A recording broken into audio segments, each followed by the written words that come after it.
Okay. Okay. I am going to assume that I'm audible now. Am I? Yeah, I think I am. Hello, chat. Hey, hello, everyone. It's a very fucking wild day today. It was a wild fucking day. But hey,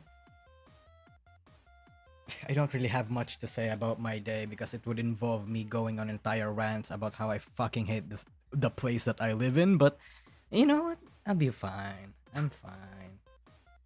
Hearing you loud and clear. Okay, yeah, that's good. That's good. Is this Leah BGM? This is the Needy Streamer Overload BGM. I really like it. Yeah. Did you get touched on public transport? Close to that, actually. What the fuck? That's very close. I almost fell off of public transport.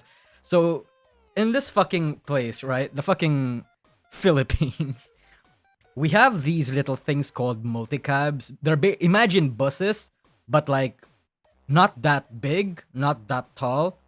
Windows are open and there's only one exit, and that's the back end, and it's always open. So there was this multicab that was going really, really fast, and I was at the very end. Then he stopped. Then I almost fucking fell. And you know what happened because of that? I was okay. So I was getting some groceries while this was happening. So when that happened, one, I spilled my fucking, what's it called? Those little drink thingies, like milk carton. Yeah, I spilled my little milk carton, and then my fucking eggs. Multicab, you mean Jeep? I mean, in here it's called a multicab, but yes, Jeep is pretty much a similar thing. But yes, fuck man, dude, that sucks. I know. I had to go back. I feel like money is getting a bit hectic these days, chat. It is. Because Jesus fucking Christ, I've just realized that a lot of things that I normally buy are a lot more expensive. I recall a time where like $40 or I guess $40 in Filipino money is like 2K. That much money could actually bag you like 2 months or maybe a half month, an entire month's worth, I mean, of groceries. And now it can't even last. That many groceries can't even last 3 weeks. It's rough. You know what else is also rough though? Sponsors. Jesus. Shit keeps getting more and more expensive. True. I feel like that's not a Philippine thing though. That's like pretty much everywhere. Everywhere is getting much more and more much expensive. That's why, you know, be careful with how you want to spend your money. You want to I understand donating to your favorite VTubers, but literally prioritize your own shit. I can't even Thank you, Nob. Jesus fucking Christ. Egg and milk replacement. Funnily enough, that's all $20 or maybe in Australian dollars that's like 15. Oh, that's 12. That was actually the amount of money I spent for that. Because I bought like 3 milk cartons. One of them was still sealed. Not sealed. One of them was still like untouched, but the other one just pretty much spilled. It's sad. Bro, I make $24 an hour and I'm still... What? Bro, I think $24 is like a lot in the US economy. Unless you mean like Australian or Canadian dollars. But $24 is big, I think. What did I miss? Ren, you didn't miss much, yeah. It's actually pretty fucking rough. This is all I can afford, but here you go, DN. Matilda Hacker, thank you. You don't have to. Again, chat, literally do not give money to your favorite streamers unless you can absolutely fucking afford it. You know, sometimes I wonder how, like VTuber Superchat whales are able to spend the amount of money that they can. It's like, why? Like some people, when they say that they spend half their salary, half their fucking wages on a VTuber they like, sometimes they actually mean that. I personally know a friend that gives out a third of it's a Luxium fan, gives out a third of her wages to fucking Vox Akuma back then. It's fucking wild. Jesus. It's like, bro, do you not have some semblance of financial responsibility? I mean, bro, I was not taught jack shit. I grew up fucking poor. So maybe that's probably the reason why I'm somewhat responsible of my money and that I can, I'm very selective with how I want to spend it.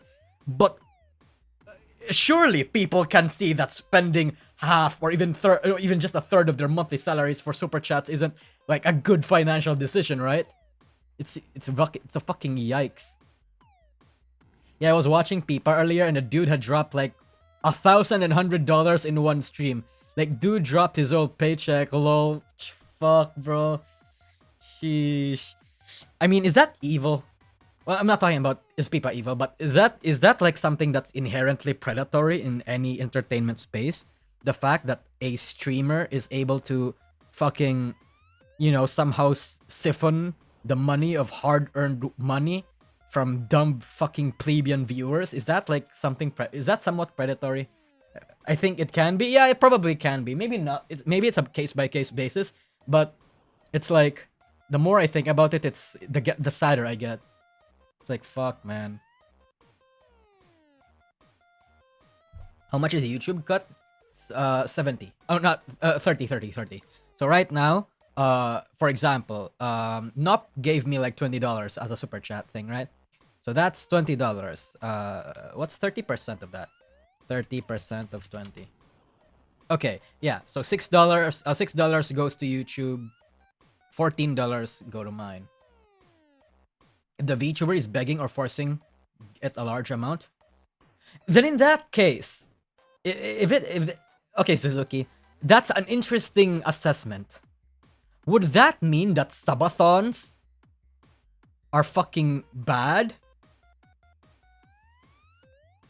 I mean, I already have my opinions of subathons. Me personally, I think any achievement that you get in a subathon, especially when it comes to subscription numbers or even like or the viewer you get, that's pretty much cheating. Like, for example, right? Last year and even this year actually, Iron Mouse went on a little subathon on Twitch and she broke records.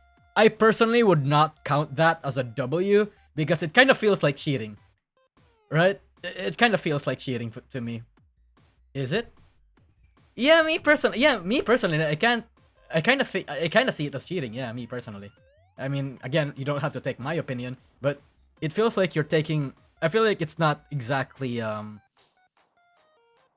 It's not right. Yeah. I mean, I don't think it's predatory, but it is kind of like cheating.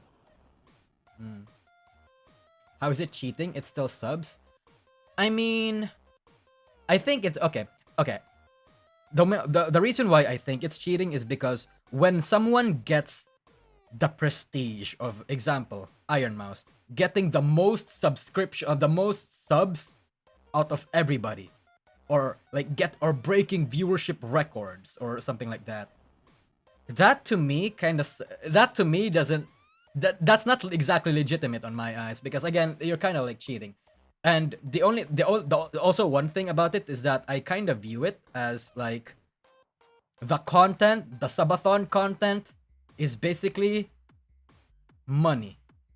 The reason you're doing that content, or rather the purpose of the entire stream, isn't to have fun or to entertain viewers. It's mostly money. Again, I don't have any right to criticize subathons. I just think that in terms of prestige or like achievements, I think it's cheating. Hey, if a CEO of a company wants to donate 10k to a streamer, who am I to say no? Yeah, exactly, Raven. But again, it's a CEO. It's different, right? Because it's a CEO of a fucking company. Like, we have to take into account that a lot of people, weebs, people that actually throw this shit, I don't think they have the luxury of spending 10k as chump change. I don't think 10k is just chump change to them. I imagine it has to be like a massive part of their fucking like livelihood, right?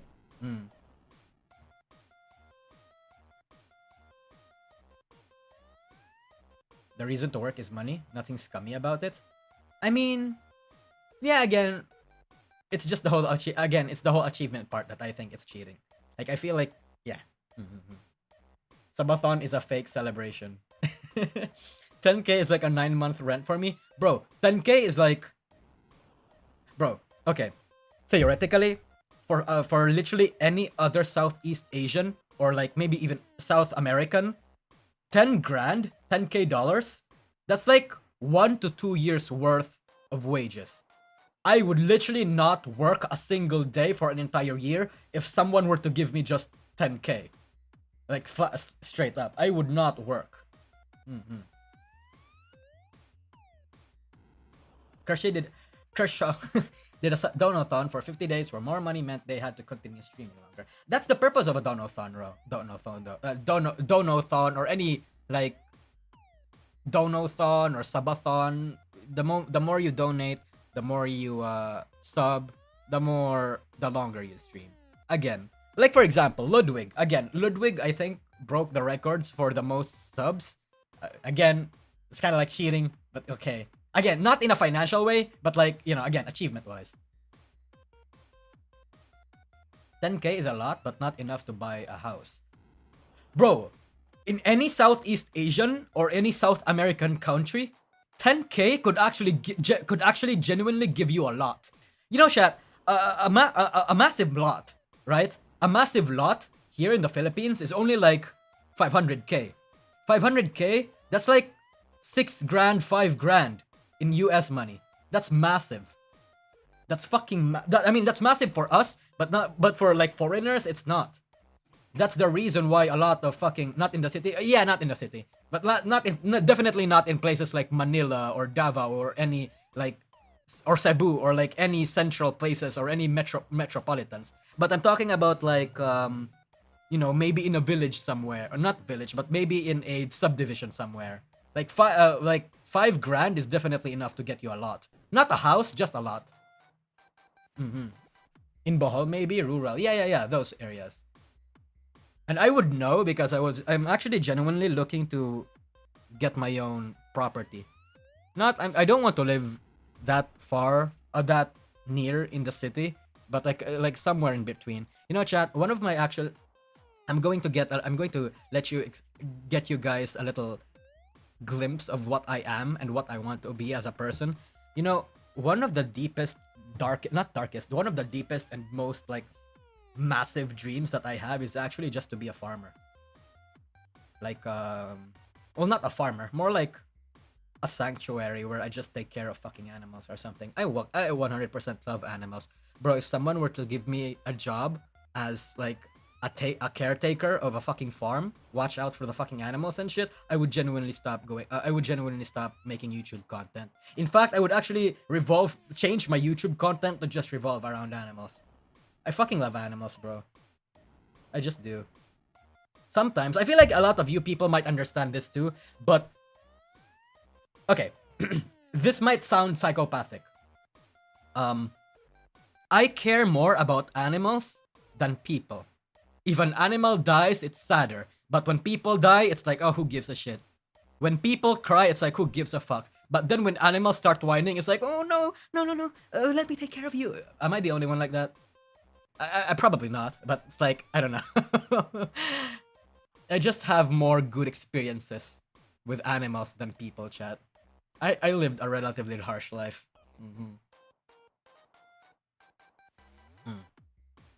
That's normal? Is it? Pretty common nowadays. Yeah, it's pretty common, but I don't think that's normal, right? I don't think that's normal. If you're a man, yeah, people give a pause. Animals are inherently innocent. Okay, let's get a little philosophical here. If animals are inherently innocent, then how is that any different from a person? Like, are humans not animals? Right?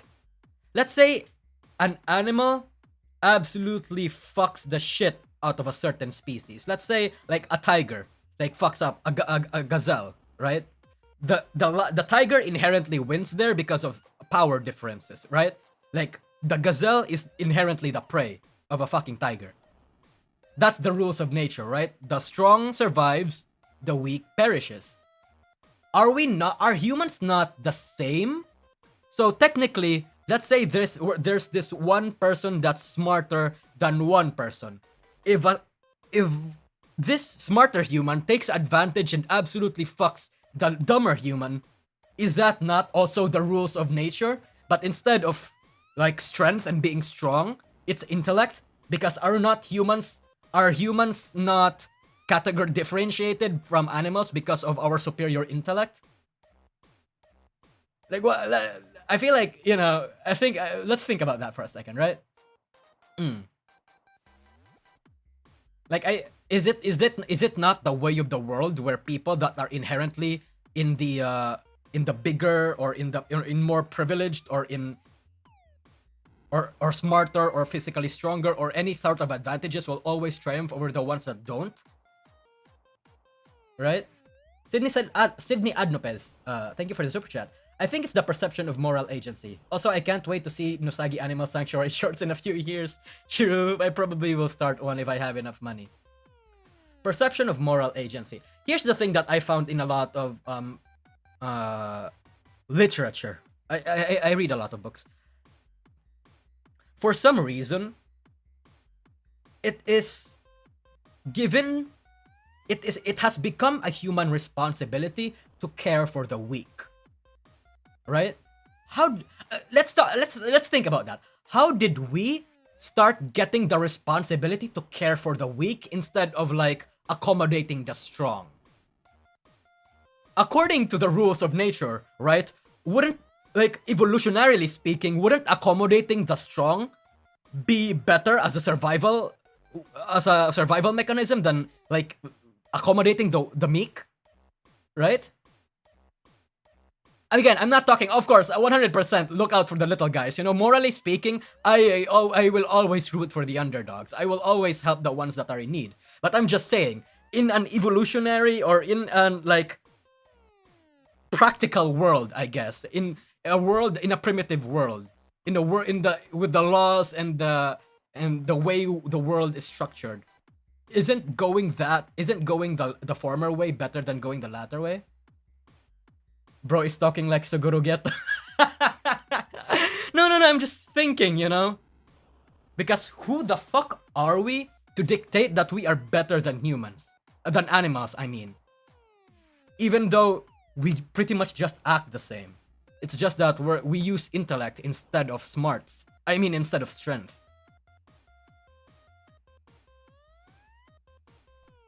No, because caring for those less able has benefits for the group survival in general.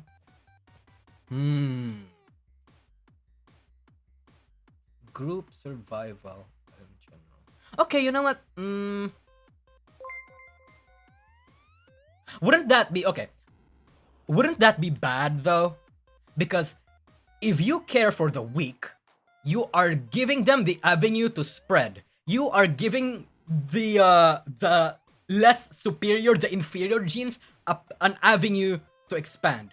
It would literally like fuck up the entire gene pool of humanity going forward if you go there. I can understand the sentiment. Like, I can understand the sentiment of that humanity is inherently different from animals, because unlike animals, where animals are ruled by their strength, humans rule the world not because of our strength, of our intellect, but because of our capacity to like work together. Unity, right? That's ultimately how humans became the way they are. That's how they became smarter than us, right? I would argue ants also have a similar mechanism. In fact, I've actually read multiple studies that ants actually started civilization before all of us. Yeah. The concept of wars, the concept of farming, the concept of like protecting for the weak, ants started that shit. It's just that we became dominant because, our biology made us make it so that we can think better than ants. But yes, maybe it's an inherent fear. Oh, you should be studying. Thank you for the super chat, by the way. Maybe it's an inherent fear that anyone would become the weak and get exploited.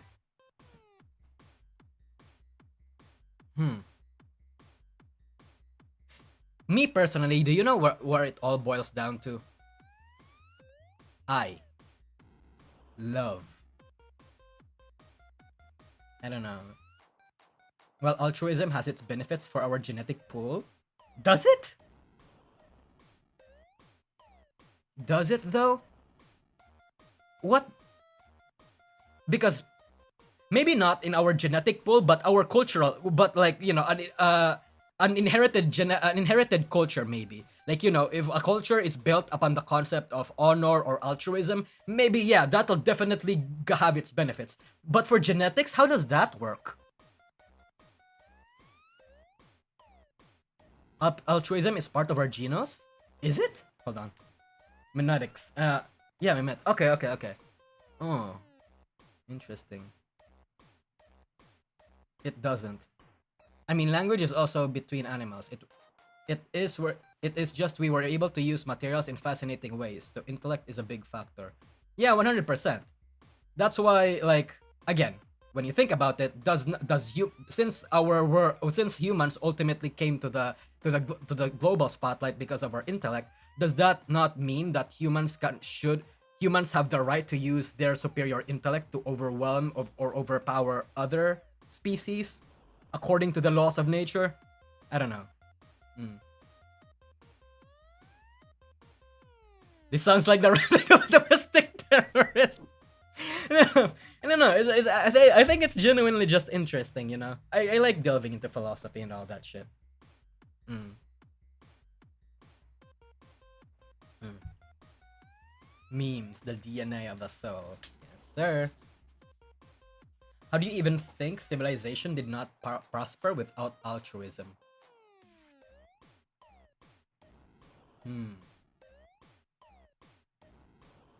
Altruism.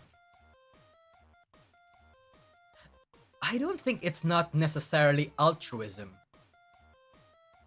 I feel like it was more so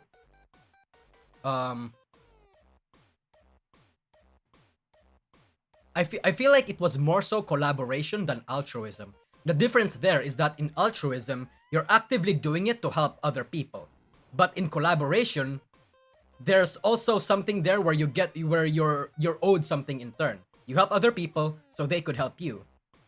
But altruism is like pure selflessness, right? Like you literally do not care about yourself. You just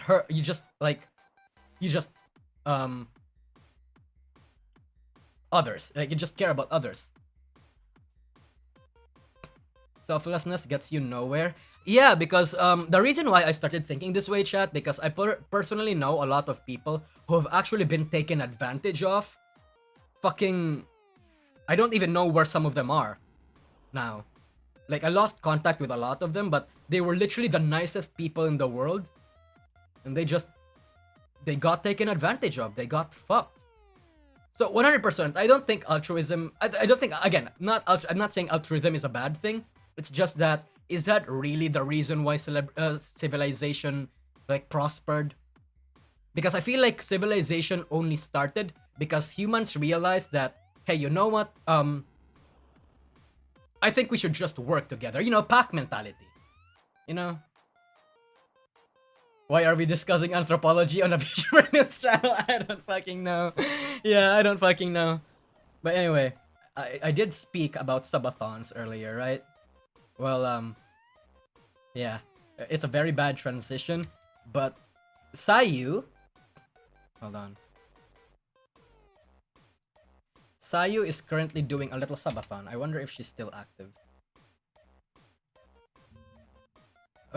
I'm going to assume you guys already know who this is. In fact, you know what? It's pretty much... Oh wait, you know what? Fuck it. Where's your Twitter link, Sayu? There you go.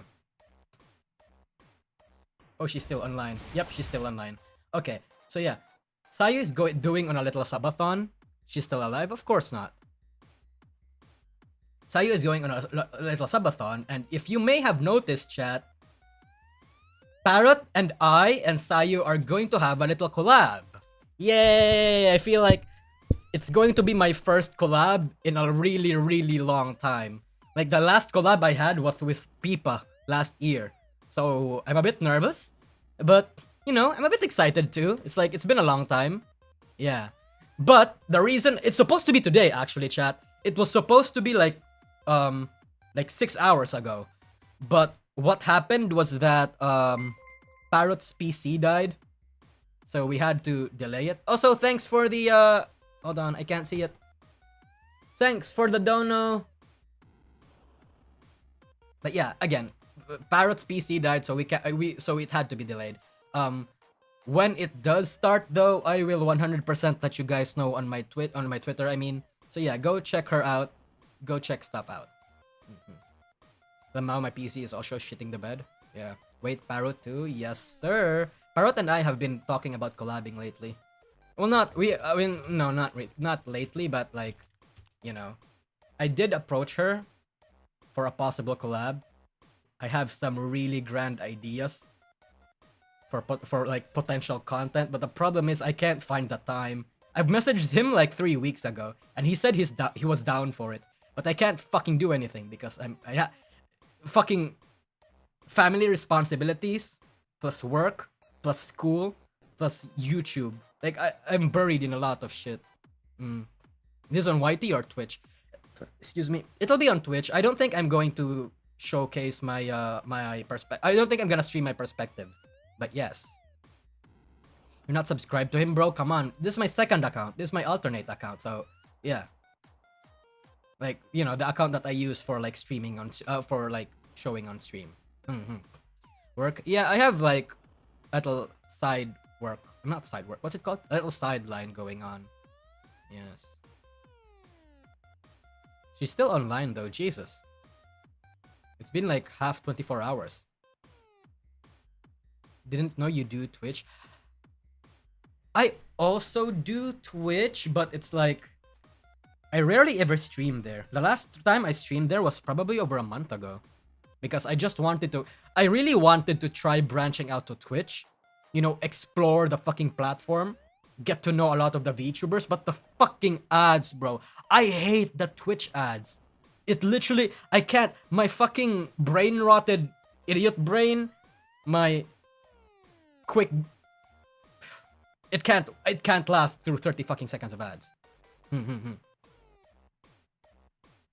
Don't go all unhinged mode like you did on Pipa's collab. I don't think I was that unhinged on Pipa's collab last year. I think that I was just, you know, it was my first collab, so I didn't know what I was supposed to not say and everything. Nobody has guidelines for these kinds of shit.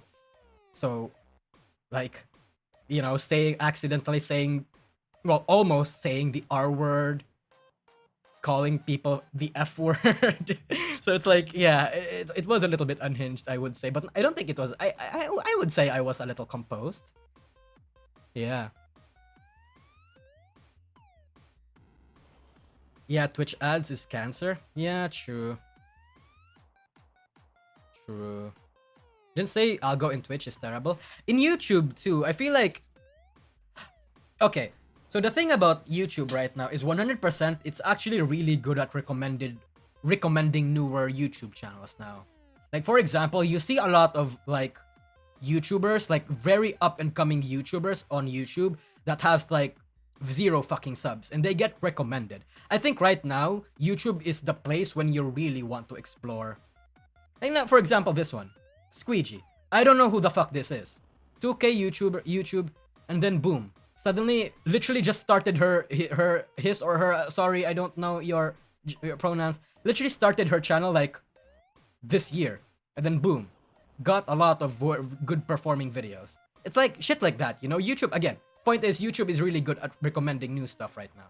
So I would say, if you want to make videos, I feel like the YouTube algorithm is better now. For Twitch, I don't know. I don't know Twitch. I don't know enough about Twitch to exactly make proper analyses. Yeah. Be nice until you can't, Sawa-sama. Massive Doge, thank you for the super chat. Yes, sir. Cancelled DN for misgender hate chat. You have to understand. I have to do that to not be cancelled. Matilda Hacker. I've seen her videos. I love new VTubers. Yeah. Oh, for example, this one. I've actually watched this on my older channel. I plan to watch I plan to make a Holocure video. But then I watched this one and I'm like, this is good enough. I don't think I want to make a Holocure video because of this. But yeah, this is a good video, I think. Me personally, yeah.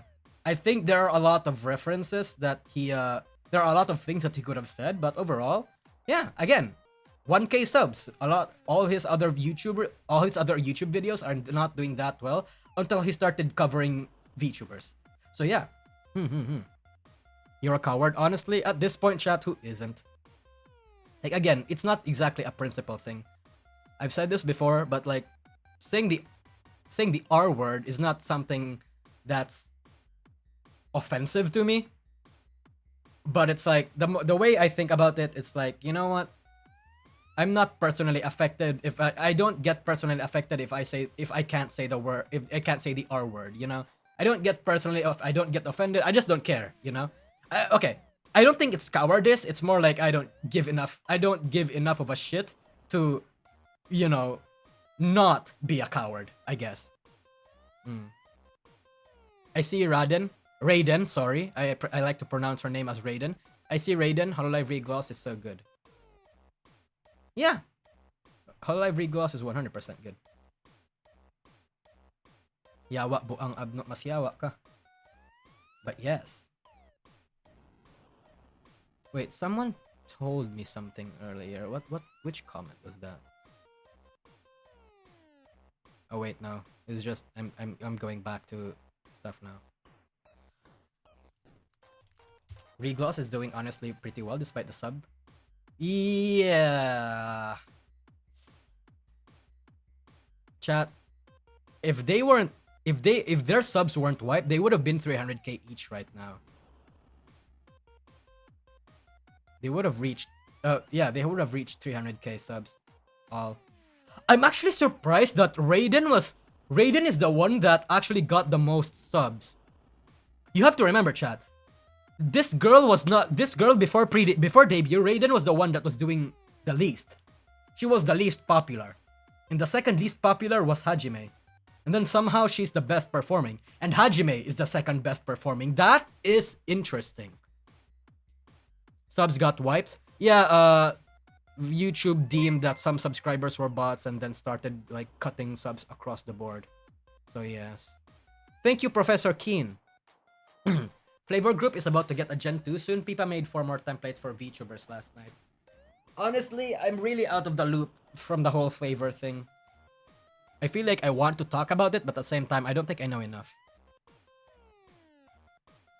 Is there any space for a male opera VTuber in this ecosystem?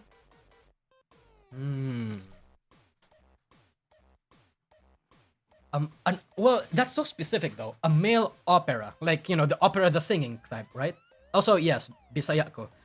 I don't think there's any that I could see, but male ENV tubing, no, male ENV singing is actually pretty fucking popping right now. In fact, male singing was always popular. Fucking, they're called utaites. Before V singers were a thing, utaites were a thing. So for example, this guy is a fucking utaite. I would say he is. He's not a V singer. He's an utaite. I mean, I guess he has a model, but utaite. Utaites. But yes. Drinker, smoker, addicted to gambling, how not to love Raiden.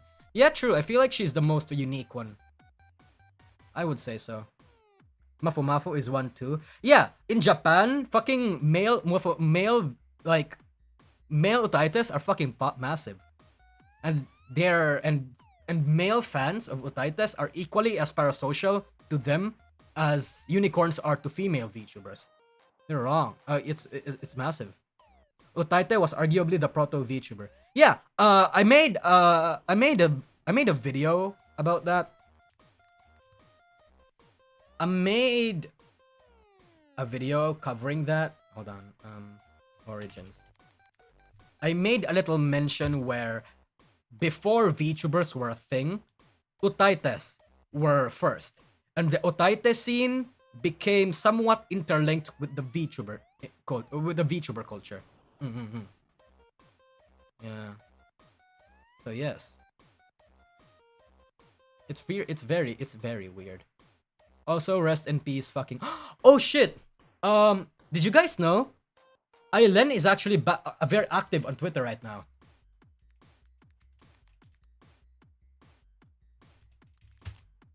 This is the. Where is it? Bit YouTube. Here you go, bro. She's back. April 3. Wait, no. Oh, never mind. She was briefly active last month. But yeah, a lot. This girl just disappeared and out of nowhere. Now she's back, temporarily at least. This girl chat. Actually, you know what? Pay your fucking respects to this girl, because before before Akizuna Ai, we had her, and her content was actually pretty fucking like weird, like very 2014, 2015 humor kind of weird, where racism and making fun of gay people and the LGBT people were like funny and not cancelable. Who? Her name is Ailen. She is the progenitor of all VTubers, including Kizuna Ai. Even actually, you know what? VTuber Wiki. Even the VTuber Wiki, I think, is actually like Ailen's face. Yeah, see this image? That's fucking Ailen right there. Because she is the if Kizuna Ai is the godmother of VTubers, Ailen is the outer godmother of VTubers, I guess. I don't know. But yes. Wasn't Natsume Moe and Mirai Akari also related to Ailen in some way? Yes. So for some context... Hold on. Let's bring up their old handles. Oh, fuck.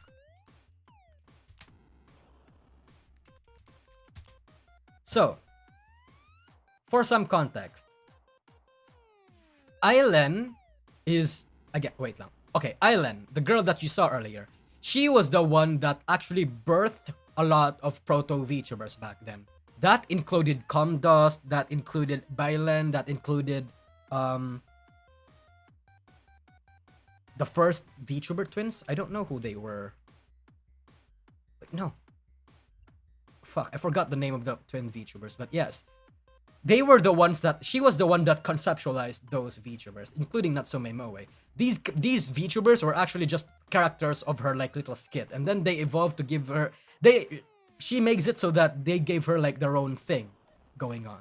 And it actually worked for the first few years, but then like it got a bit dated, you know, the same... Her relevancy kind of got... She kind of fell off. Yeah, that's the problem. But then she gave like individual stuff to these VTubers. And the Mirai Akari channel, this channel originally belongs to Ailen. But when she conceptualized the Mirai Akari project, she gave the channel to Mirai Akari herself. And then it was in collaboration with another company called I forgot the name of the company, but yes, it was with another company.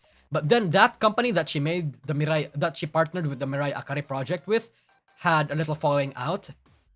And then eventually, it's like Ailen left the project. After 2018, Mirai Akari and Ailen were like separated. They even deleted some...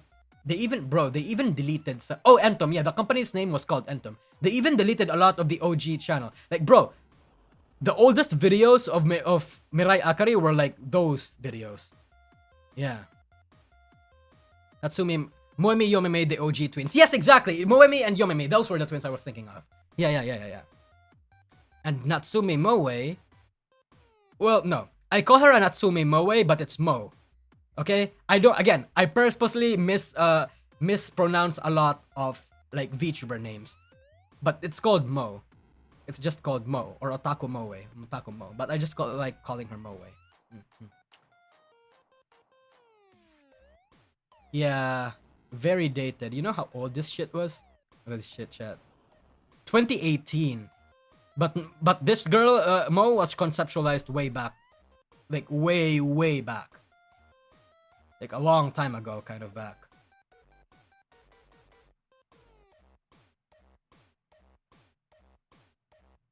Mike Moe, what's next?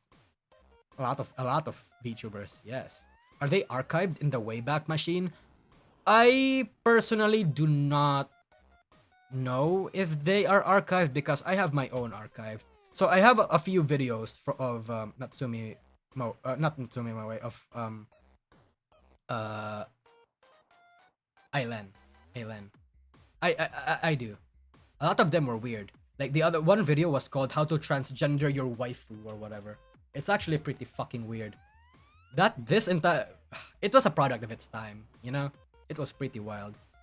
And she got popular on like Western audiences, so I think that's probably why she conceptualized she got into EN VTubing first before anything else. Shut the fuck up. Why is my phone whining? Yes. Ebola chants were wacky. Yes! Fuck, bro. Ebola chant was wild. Actually, you know what? I think the reason why she got popular was because of the Ebola chant memes. If that like rings a bell in your like old mind, it's probably because of that. Ebola chant. It's that. It's 100% that. You've heard of Ebola chant before if you were like OG. Of course, that's assuming that you were like in the internet when all of this shit happened. Let's see. Yeah. I haven't. Let's see.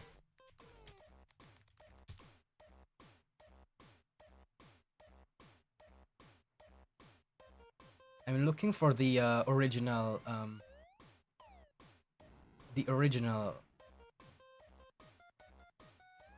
this girl. See? This girl. Hold on. Wait. What you are about to see, chat, is primordial history. Before time existed, this existed. Also, here's the thing. Also, here's another proof of the whole thing about YouTube recommending like newer streamers and newer VTubers and newer content creators. Look at these people. Look at these people. Her, and her. These are literally who's. And YouTube is promoting them. So again, YouTube algorithm is genuinely doing good. Anyway, let's watch this fucking primordial VTuber video.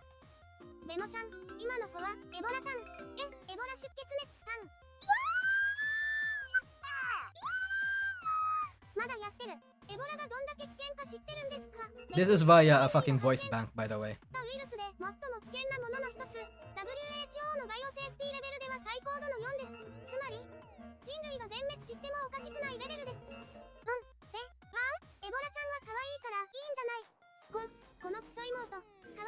Hold on.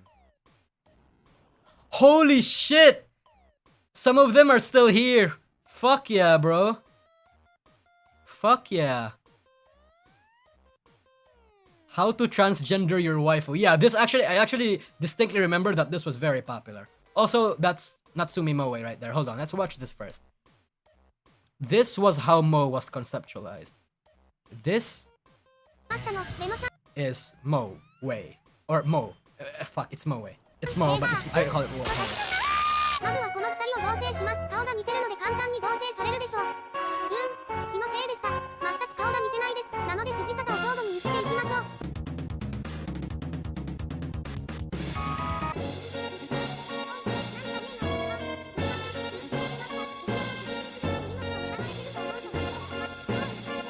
She's a Vocaloid.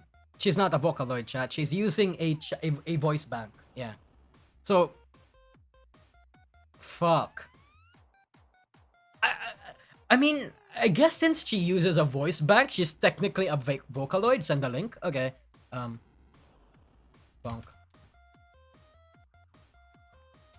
Here we go. That's the link. How to transgender your waifu. Would like to say first, this is a product of its time. Do not cancel anyone.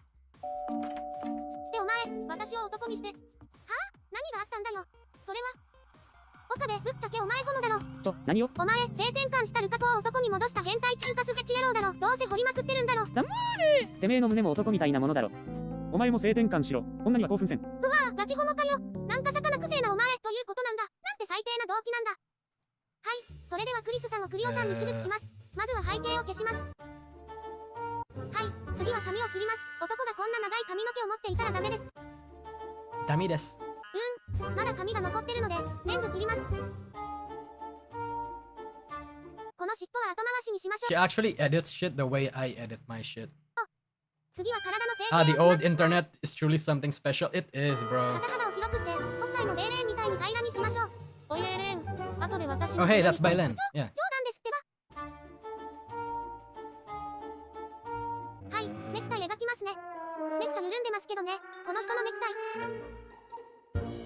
で、次に背景を修正します。全部手で描き直すのです。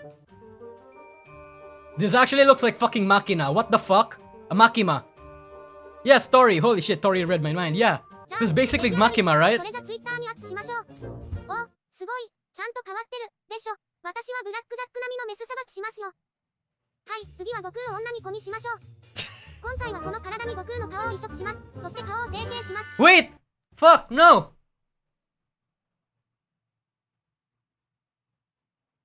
Ugh. You know what? She's bold, I'll say that much. She is very, very brave. See? Chat, you have to remember. Aylin, there's a reason why she's revered as a as a content creator. What a fucking god. Based product of her time.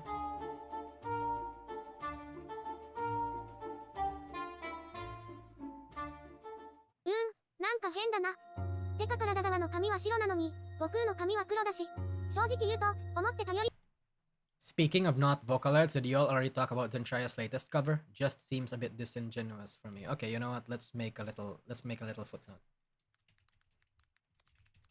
I feel like if you don't like Zentraya using a voice bank or a voice changer to like make her voice, then you should not be liking Nuro-sama's voice songs too. 手術しにくいね。やっぱ無理だ。この手術はかなり難しいです。手術は諦めましょう。これはどうするんだって。 I'm not gonna. 大丈夫です。 My channel's not gonna get nuked from this, right? よし、もう一回チャレンジだ。おっぱおタイムです。 Wait. しましょう。この悟空、次はミカ、そしての上がり。それじゃツイッターにアップしましょう。この悟空に燃えますか？の You're fine? Okay. Yeah, I 次 hope はミ not. ニーをやってみましょう。まずはですね、このパッドを取りましょうか。そして筋肉を入れます。 She's gonna draw a dick on him. She's gonna draw a dick on him.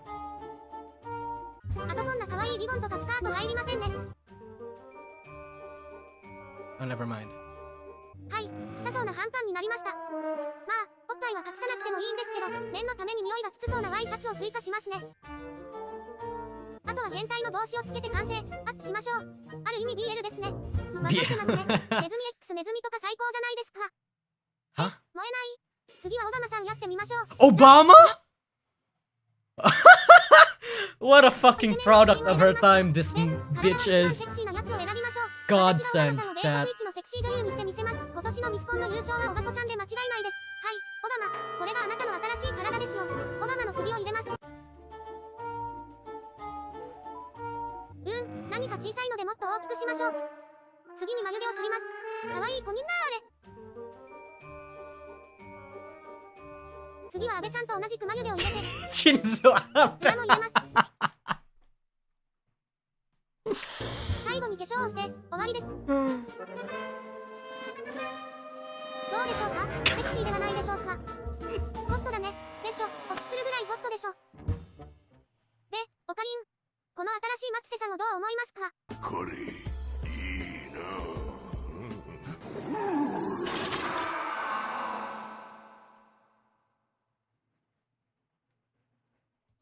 Look at this, chat. In literally one video, Alen was predicting what like fucking VTuber humor was going to be. She already predicted the memes. She's already predicted the memes. She already predicted the Shinzo Abe jokes. And the trap jokes. まずはですね、この What a fucking... See, chat? This is why this girl is a fucking... the primordial grandmother of VTubers. The Azathoth of VTubers. She predicted Makima? Yeah, she also predicted Makima. And how people were actually going to be horny over Makima. Oh, where is it? She predicted that people were gonna be horny over this shit. Even the name is even close. Makis. Yeah. Fuck, man. The power of autism, chat. And by autism, I mean this girl. Jesus. Really interesting, isn't it? Thank you, whoever this guy is, for archiving some of this shit. I mean, I already have most of these videos. I just didn't never watch them when I archived them. But yeah. Primordial fucking... A lot of these are classics. This is Calm Dust. I don't know how to pronounce her name. I read it as Calm Dust. YouTube was like that. Makes me miss the old times. I mean... The Wild West of the internet was truly an amazing time, chat. It really was.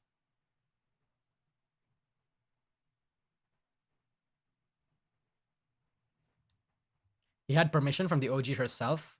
He said so on his Twitter. This?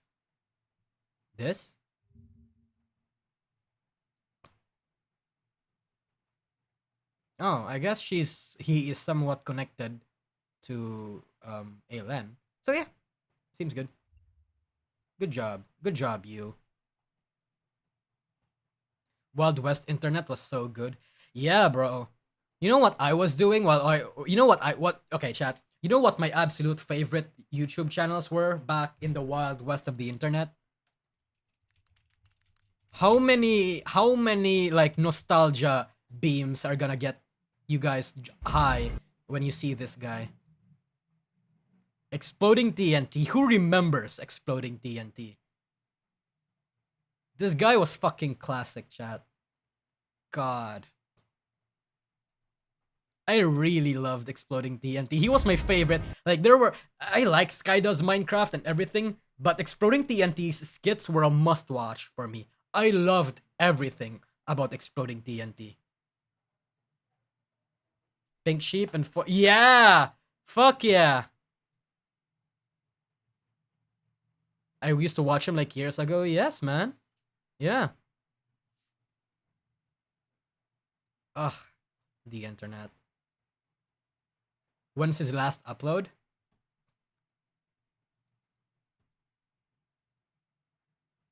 A year ago. He's retaining a lot of his numbers though. For a Minecraft YouTuber that phased out for a little bit, he's retaining a lot of his numbers.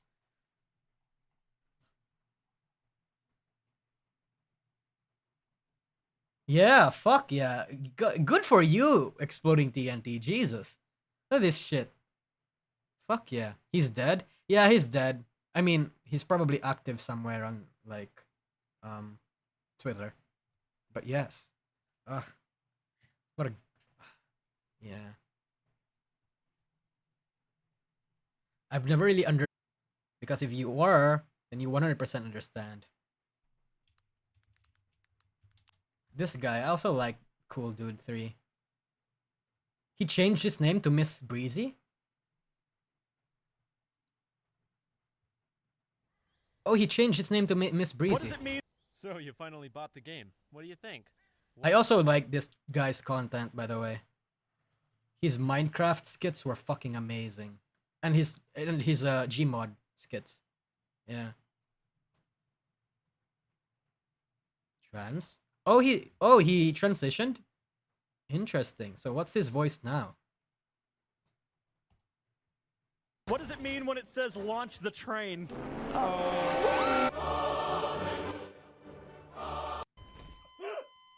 gonna Google that. Wait, I want a voice that's like just hers.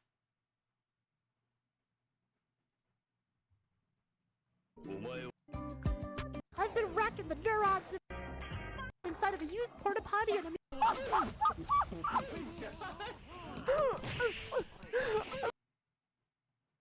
Yeah, I don't know how the fuck I'm supposed to find like her actual voice now, but yes.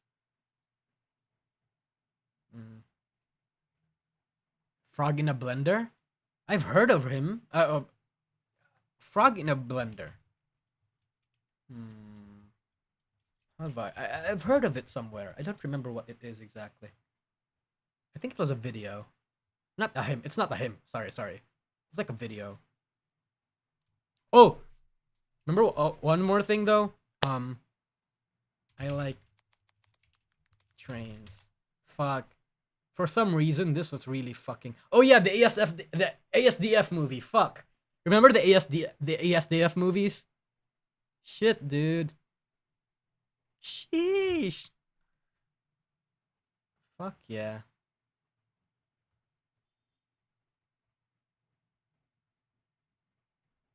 I like trains. The only thing I remember about the ASDF movie were the ASDF movies were like the I like trains thing.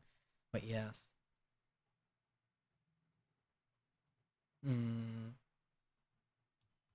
Interesting.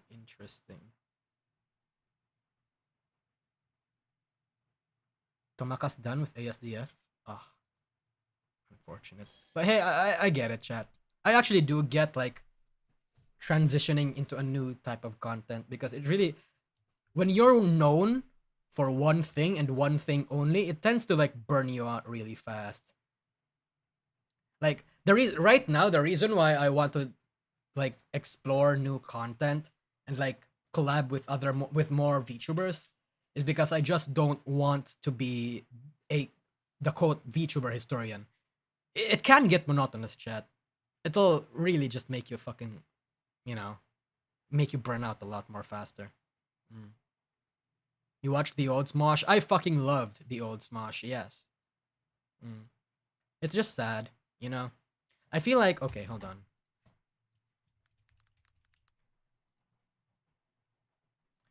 Here's the problem with VTuber history, chat. There's a lot that happened. Some obscure shit that is interesting to cover, but I don't think will actually garner a lot of views or is even relevant. Like for example, the curious case of Kusunoki Seo. Kusunoki Seo was a big VTuber back in 2019, 2020, and she got cancelled. Hold on. This girl got fucking cancelled because there was like a leak in a Japanese website somewhere that a lot of Japanese website users, and that Japanese website had a leak where a lot of IP addresses were shown, and turns out one of those IP addresses matched with a certain person in a thread somewhere. I don't know if it was a thread or like some account somewhere, but basically that account was basically like mocking other VTubers for their skills in mahjong. And a lot of people did not like that. A lot of people were debunking that. But whatever the case, at the end of the day, what happened was that she stopped uploading because of it. She got cancelled. Then she stopped ever since. It was pretty fucking sad. I know some of the it's on my archives. What happened here is on my archives. I have like the relevant screenshots and everything. But I don't even know if people will be interested in that. Because Kusunoki Seo at this point is like a fucking fossil. Even if I make a video around her, I don't know how to make it palatable or interesting to the modern like VTuber landscape. VTuber 2020s have parasocial problem for real, all because of Twitter. If you compile in like 5 untold VTuber stories, people like Augusto P, that might be interesting. Like a top 5 VTuber, the top 5 VTubers that everybody hates, and then like it's just some random people that random literal who's, then top 5 VTubers that everybody loves, top 5 VTubers with the biggest drama, top 5 VTubers that you don't know, but is actually really something something. I don't know. I'll remember that. I'm going to take a screenshot of that real quick. I imagine history that feels relevant is prob stuff that happened in the last 2 years because 2019 is so old in content times. Yeah, it is, and that's the problem. And this is just one, by the way. This is just one VTuber that I know of that I think have interesting history. The clickbait meta. Fuck. Man, a lot of people are already calling me clickbait right now. A lot of people are starting to call me a drama tuber. And you know what? I don't blame them. I genuinely don't blame them for calling me a drama channel at this point. Because it's like, yeah. What the fuck can you blame me, bro? 2019 is old. In internet time, that's pretty much it's pretty much old. Yes. I mean, if you're trying to be a historian, should views really matter to you? Well, not really, because technically, if I am a historian, all I need to do is store the content, right? I don't need to make full-blown videos about everything. It is, as a historian, it's actually impossible for me to make videos around everything. I'm just one dude. It's literally impossible for me. I can't do it. I genuinely just can't. And besides, it again fuels my clickbait. It fuels not my clickbait. It fuels the burnout a little bit faster. What I have to tell you, honestly, is that ultimately views tend to kind of matter. Like, I'm not even gonna hide it. Most of the content ideas that I come up with, like the chances of that it'll get high viewership is probably like the third criteria that I have. First criteria is obviously my interest in the topic. My second criteria is my membership. I do a little poll every time I upload a new video to let them choose the newest video. But the third option is 100% which videos I think will get the most views. Ultimately, chat, my YouTube channel is like half a business and half a hobby. I have to take care of it. Again, the uncomfortable truth about a lot of content creators is that as much as a lot of us would like to think that we do this because it's for the passion and everything, no. The major reason we have to do this is the fucking money. That's the unfortunate truth. The fucking money ultimately has to matter. Law people don't write about peaceful times, so I guess all historians are into drama. That's actually pretty much true too. Actually, CC. The more you think about it, the thing in history that gets the most acclaim and the most like coverage is the bad shit in history. It is. Like, for example, one idea that I would actually present to you. False ID. Literally false. The first headlines that False covers in all of his videos in recent times are drama. And the reason why he does that is because it gets him the most clicks. It gets him the most numbers. False is the one that gets paraded around as the non-drama fag YouTube news tuber. But no, False ultimately also has to think about the drama first, because it's the bags the most views. Ultimately, when the reality of it, chat, is that when you're a content creator that talks about happenings, that talks about news, that talks about things that has to be remembered, the bad stuff is ultimately the thing that gets views. And is what a lot of people will want to see. Don't let Reddit and like don't let the Reddit echo chambers tell you, the Reddit hug boxes tell you that nobody likes drama. Fucking that's bullshit. Everybody likes drama. Drama, the tendency to want, the desire to go into an absolute dumpster fire to watch, that's a very human thing. Everybody likes drama. They just don't like drama when it's happening to them or if it's happening to someone that they like. Niji Sanji fans are gonna like it when there's Hololive drama. Hololive fans are gonna like it when there's Niji Sanji drama. That's the reality of people. Literally nobody tell you otherwise.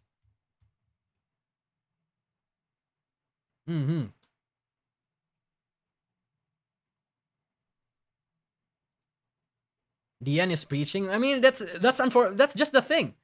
A lot of people morally grandstand about shit like this, and it genuinely like makes me angry. Like, bro, literally shut the fuck up. You think people want to become VTubers because they want to do it as like a purely a hobby? No, they want VTubing because it's half a hobby and half a job. They want to fucking support themselves by doing what they also like, which is making content. They have to think of the fucking money too.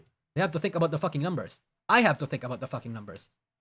Everybody in some way, shape, or form is a number fag. Don't let anyone tell you otherwise.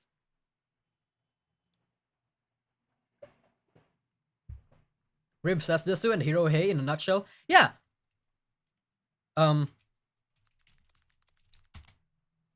Literally everywhere I see people don't like Rev for just being a drama fag. Why does he get views? Why the fuck does this guy get views then? If everybody apparently hates him. They don't.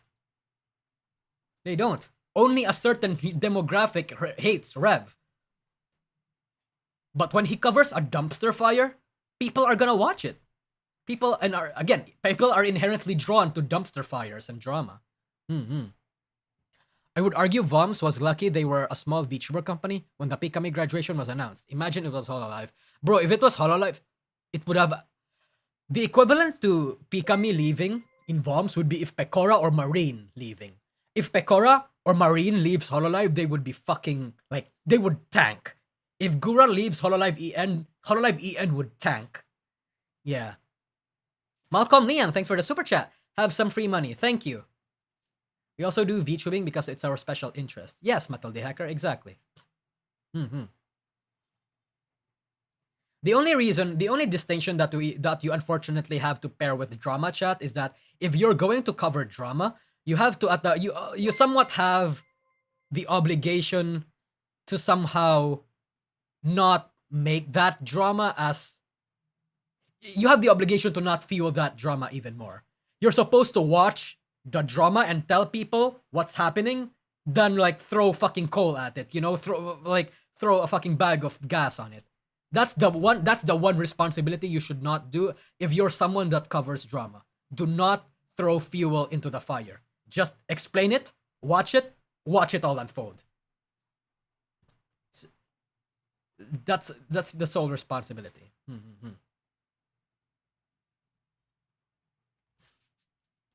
Hero Hey has a drama voice. It kills me. Keemstar also has a drama voice, right? EN would tank without Gura. She's halfway out the door already. Is she? I haven't checked in on Gura a lot. I've been watching too many Bibu streams. 9 days ago.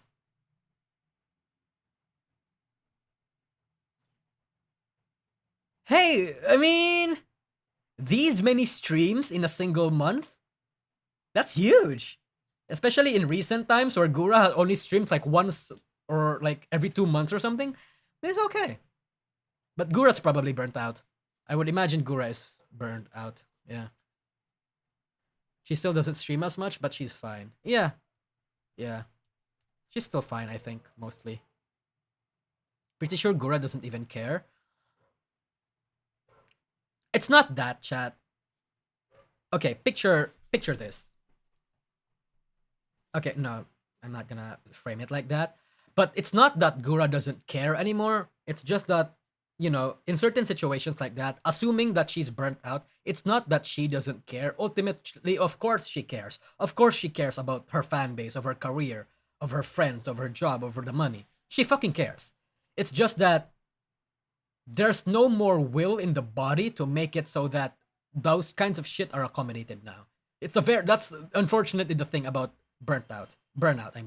Even though you want to do it, you unfortunately cannot. You somehow just can't. Yeah. She's tired. She's okay. She could stream once per 3 months and she'll be good like Ayame. She become Ayame. Shion would probably be the closer example, but yes.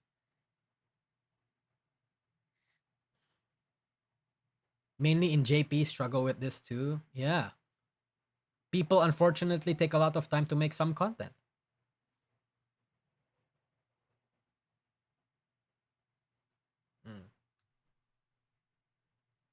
Also, wait, what the fuck was I supposed to talk about? Oh yeah, half of this stream was supposed to be a super chat reading stream. So let me just read out some super chats while we're talking about that.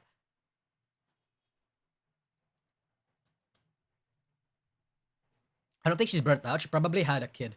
Lactation talk, watching kid shows, long breaks. I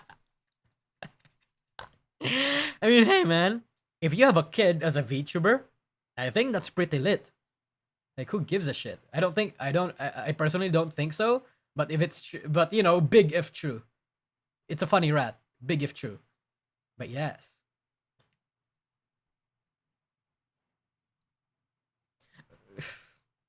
I feel like if you are in EN VTubing that's not Hololive or in any idol related VTuber places, I feel like if you have a kid, you'll be fine. Or even if you have a husband or something. Like a lot of people already know that Fruit has a husband, had a husband, and people and her sims are fine with it. And a lot of people already know that Nyanners and Aethel are dating, and people are fine with it. Ultimately, it's a culture thing. But it's just that, why do you give a shit so much about people having a girlfriend, bro? Magni and Vesper DP'd her. Fuck me. That's so fucking funny. Wasn't there an indie VTuber that announced they were pregnant on stream? Pretty sure Parrot read a VT post. A lot of Whitey Ho, sorry, a Yi Hu meaning sorry. A lot of people have a lot of indie VTubers, I mean, has kids. A lot of indie VTubers are actually single parents. I'm not gonna name VTubers, but I think that's pretty cool. Nobody cared about Nyanners dating because barely anyone liked her to begin with. That's not no, Tharja, that's not the case. I think it's because V Shoujo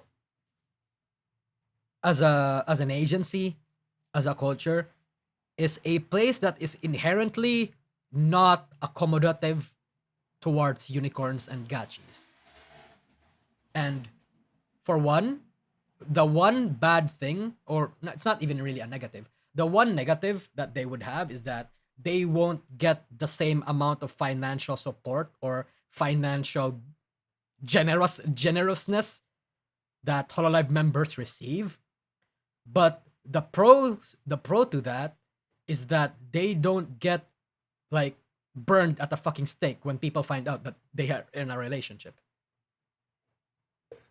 Although it is a universal thing where a lot of where all literally all content creators have some semblance of of gachis, but it really depends on a lot of cultures. Not culture. Yeah, cultures and environments and contexts of certain places.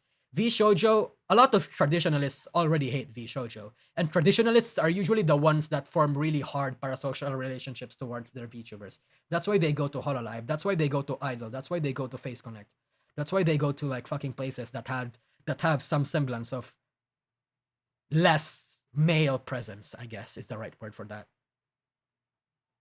Dian, what do you think why people always assume that viewer wants to date female streamer? What? DN, do you think I'm getting one guide, but do you think why people always assume that viewer want to date female streamer is what? What do you mean? Finish the sentence, please. Lawrence Mill, thanks for the super chat. If you're asked to join a VTuber agency, which one will you join? Will you be in the talent group or management group?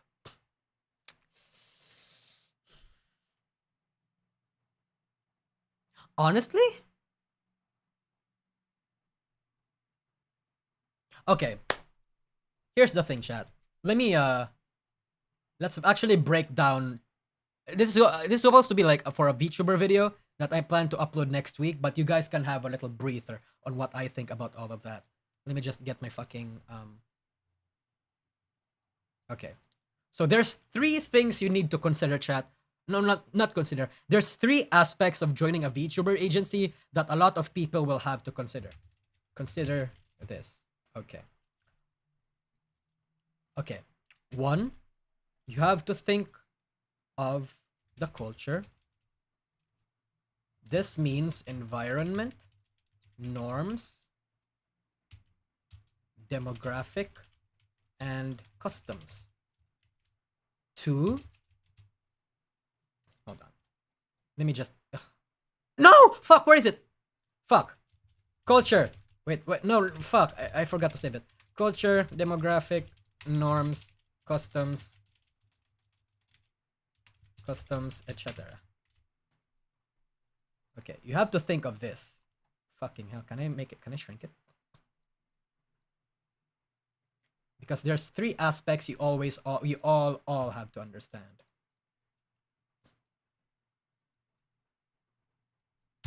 Okay, that's better. Okay, do this. Number 2.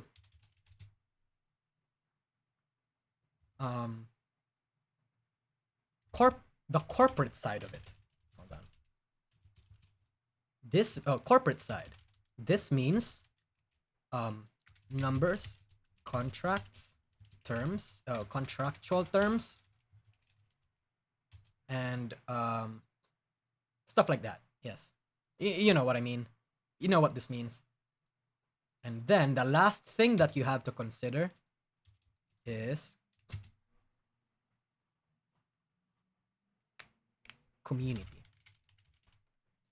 These are the 3 C's you have to consider when you want to join a VTuber agency.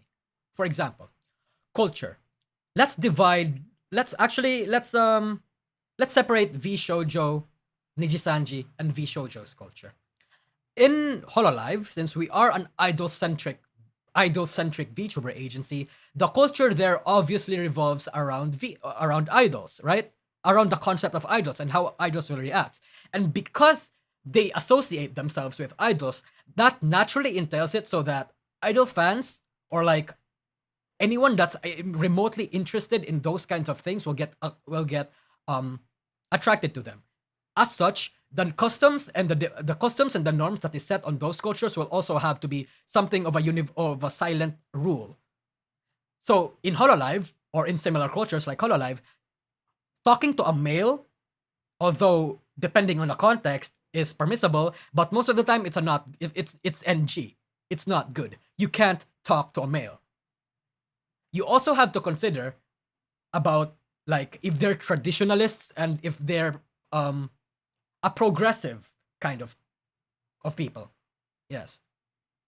In Nijisanji, you have people. Nijisanji is a very general streamer agency. Nijisanji is like what a normal streamer org in Japan is So in Nijisanji, you're basically allowed to do anything there. You're basically like a normal streamer. It's very rare in Nijisanji where they get parasocial to a similar extent that Hololive fans get parasocial to their streamers.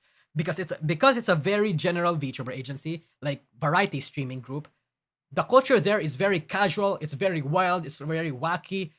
In fact, very wacky and very varied is what makes Nijisanji special in Japan.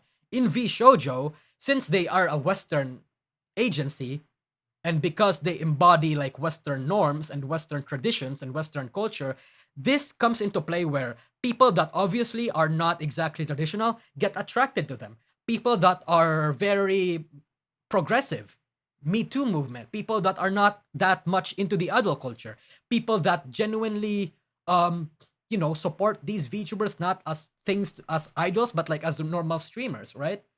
Yeah.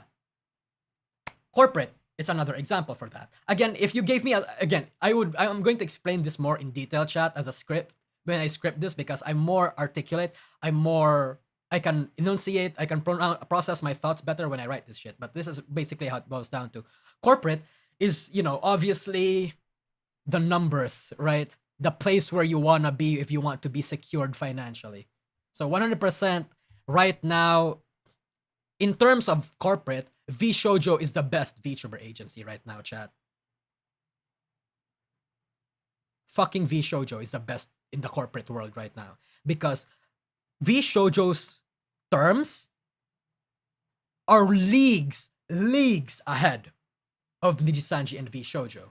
I mean, Nijisanji and Hololive.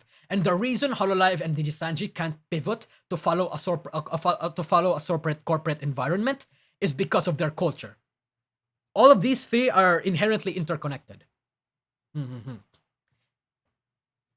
Community is also another thing. It's somewhat similar to culture, but the thing about community is that it revolves around the internal people. Like, for example, if you are in Nijisanji, the community there is going to be somewhat not so unified. Niji EN has 30 fucking members. You really honestly expect that every one of them are in constant communication with with each other? Like, bro, Nijisanji has cliques. Like, different cliques between like different groups of members. The community there makes it so that you literally have to choose or create your own community within there. But in certain cases, in cases like Hololive, for example, Hololive is a very enclosed bubble.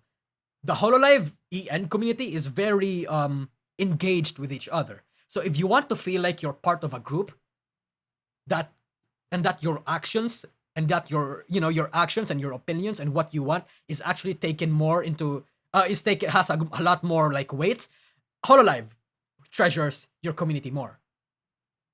So the reason why I think this is interesting, because the three big agencies right now, Hololive, VShojo, and, well, at least in the corporate, in the ones that we know, the mainstream ones, Hololive, VShojo, and Nijisanji, is that all of these three companies actually excel in both of these. Like, for example, in terms of culture, I think Nijisanji has the best culture, because Nijisanji has a mix of a traditionalist culture and a progressive culture. You can get away with a lot of things. Like, for example, well, okay, maybe not all. You can get away with a lot with, like, things that will definitely get you canceled. But the culture in Nijisanji makes it so that they are generally more accepting than compared to a lot of these people. I mean, a lot of these, like, communities and cultures. The customs in Nijisanji is easily the best. I will explain. I can't exactly explain it right now, but I will explain it in my future video. In terms of corporate, VShojo wins by a massive fucking landslide. If you're only looking for financial stuff and for clout, VShojo is the best company to join. But again, you can't exactly do that, because you have to be friends with VShojo members first. To get in VShojo, because VShojo is not a traditional VTuber agency, it has a lot of nepotism involved. You absolutely need to be an established streamer first. So yeah, in terms of community, in terms of internal community, Hololive gets it like out the fucking zoo. Yeah, all those three VTuber agencies win in separate like criteria, and I think that's why it's so interesting. Why they manage to cultivate really unique bubbles, really unique like cultures, really unique like cages, I guess. And that's why I'm so interested in them. I have this theory called the theory. I'm talking like a fucking philosopher right now, but yes, I have this entire theory about how to absolutely maximize how joining, not joining, but making it so that these VTuber agencies, and how these VTuber agencies can make separate patterns, separate characteristics of themselves really shine and like stretch into like extents where it's not exactly possible, but still not impossible. I mean, fuck, I'm just regurgitating words now. Baseline is I have a lot of ideas as to how to push these agencies into separate cultures, into separate like places. But yes, fuck. See, this is why I don't like talking about my ideas while I'm streaming, because I really have a hard time processing my thoughts. My thoughts run a little too fast. But yes. Oh shit, the VTuber theory. There's a lot of VTuber theories. I'm just talking about it in a business and in a business sense, not in a business sense, but like in a cultural sense. Mm-hmm. Because chat, when you study, when you observe an industry for as long as I have, like, you take notes of everything, what has worked, what has not worked, and everything, you kind of recognize patterns. You recognize similarities, you recognize things. Like, to a lot of you guys, it may seem like I'm just ranting like a schizophrenic asshole, but when I can properly explain it, I think a lot of you guys will agree. But yeah. What do you think about Idol Corp? I have a lot of opinions about Idol Corp, but right now, I think they're doing good in terms of pushing boundaries, but I'm not sure if they're too ambitious. It feels like Idol Corp is a bit too ambitious. Dia needs to upgrade hardware. Yeah, I think I need to. I feel like I really need to make it so that I can process my thoughts a bit better. I can choose the proper wording.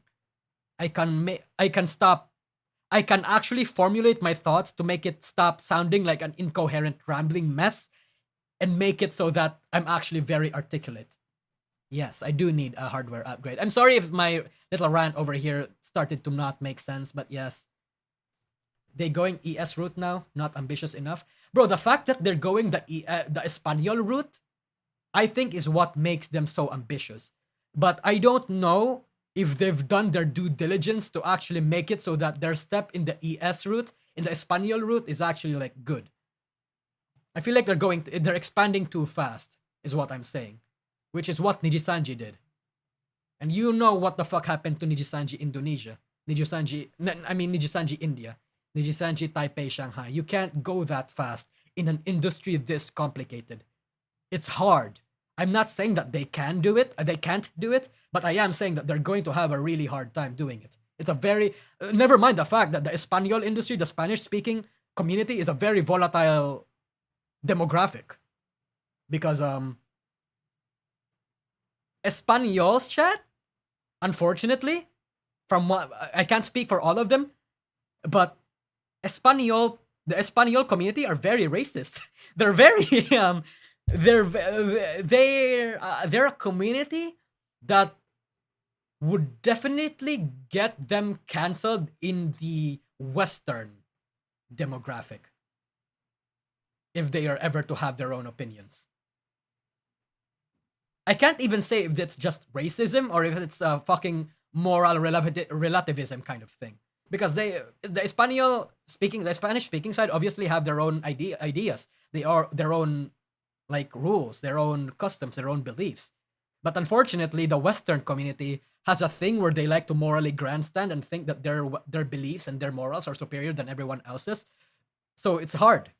Again, branching to that kind of branch in such a fast time slot is hard. You know what? Fucking Idol, hire me. I can genuinely help you. No, actually don't. My plate's already full. Yeah. So ES culture would clash with the EN culture then? Yeah. The EN culture is already clashing with the fucking Chinese culture.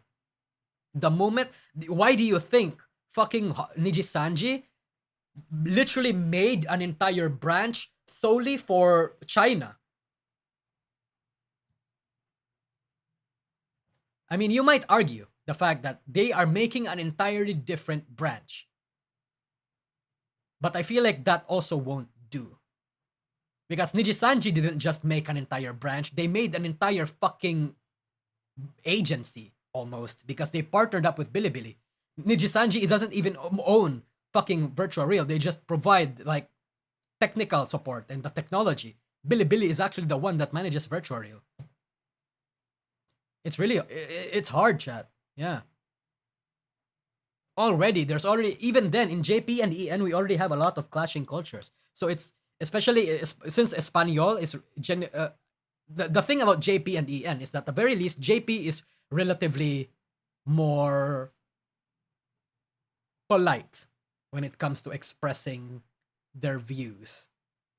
They don't necessarily clash and engage with beliefs from the English-speaking side. You know how when there's always outrage from the Western community into the JP community, the Japanese side, the Japanese internet or the Japanese community usually don't say anything. They just ignore those like rambling fucking assholes over in the West. But when the Western people starts fucking attacking and like morally grandstand towards fucking Espanol people, bro, the Espanol community is gonna fight. They're actually gonna fucking it's gonna be an absolute disaster fest. I mean, me, that would probably be like, it would probably be good for me, for Falls and for Kyo, because that would mean more drama and more shit that we can cover. But it's like, it's gonna be wild. So if Idol is genuinely, if Idol is really serious in branching out to into the Espanol route, Espanol community, I hope they have done their due diligence. I hope they have ways, they have already thought about, like, you know, the possible stuff that might happen. They've done their due diligence, basically. Yeah. They would. Yeah, true, they would. They fucking would. I mean, in Indonesia, it's already fucking happening. Remember when Kobo started playing with the fucking wizard game?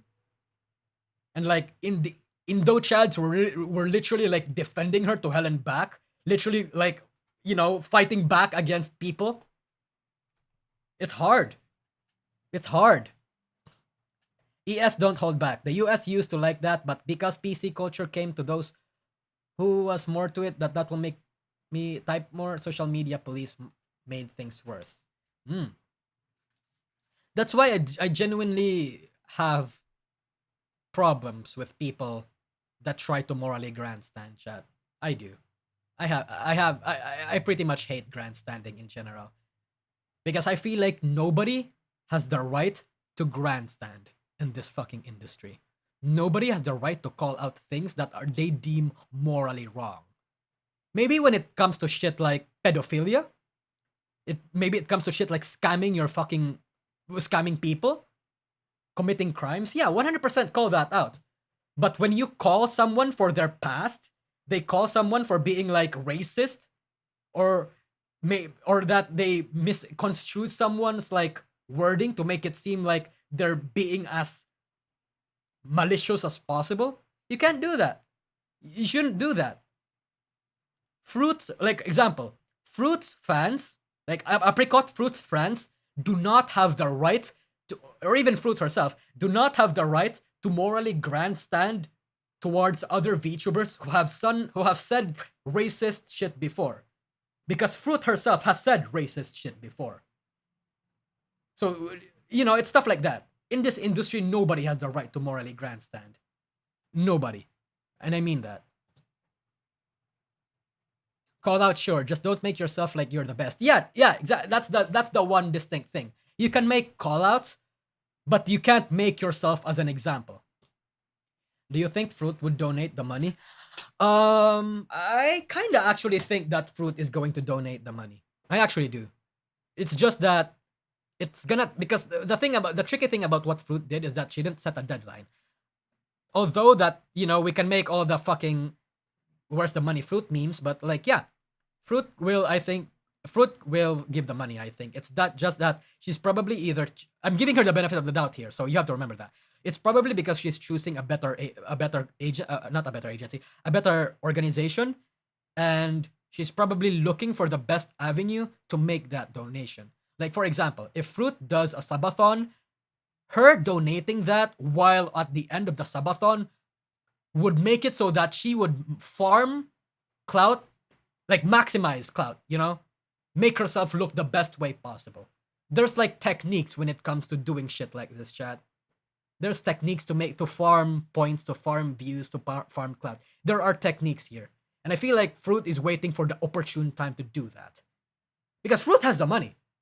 Fruit has the fucking money to give out, chat. And you have to remember, hold on, let me just pull out the site real quick. Fruit actually proudly, it's still in it's still in her pinned section. Oh fuck, it's not pinned anymore. But she hasn't deleted the tweet, I guess. I think Fruit will genuinely give the money. But me personally, I think she has to give out more than what she promised. She promised that the amount of money she'll give is equivalent to the likes that she'll get on that tweet, right? But at this point, she has to at least like give 60, 70k or something. Mume? What?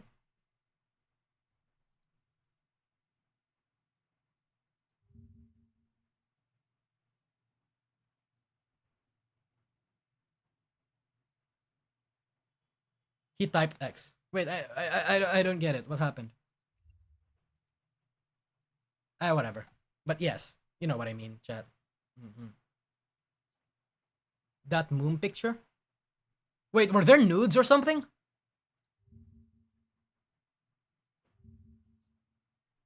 Whatever. X. I typed X. Fucking whatever, chat. I'm gonna get one guide here. But no, not one guide, multiple guide, but yes.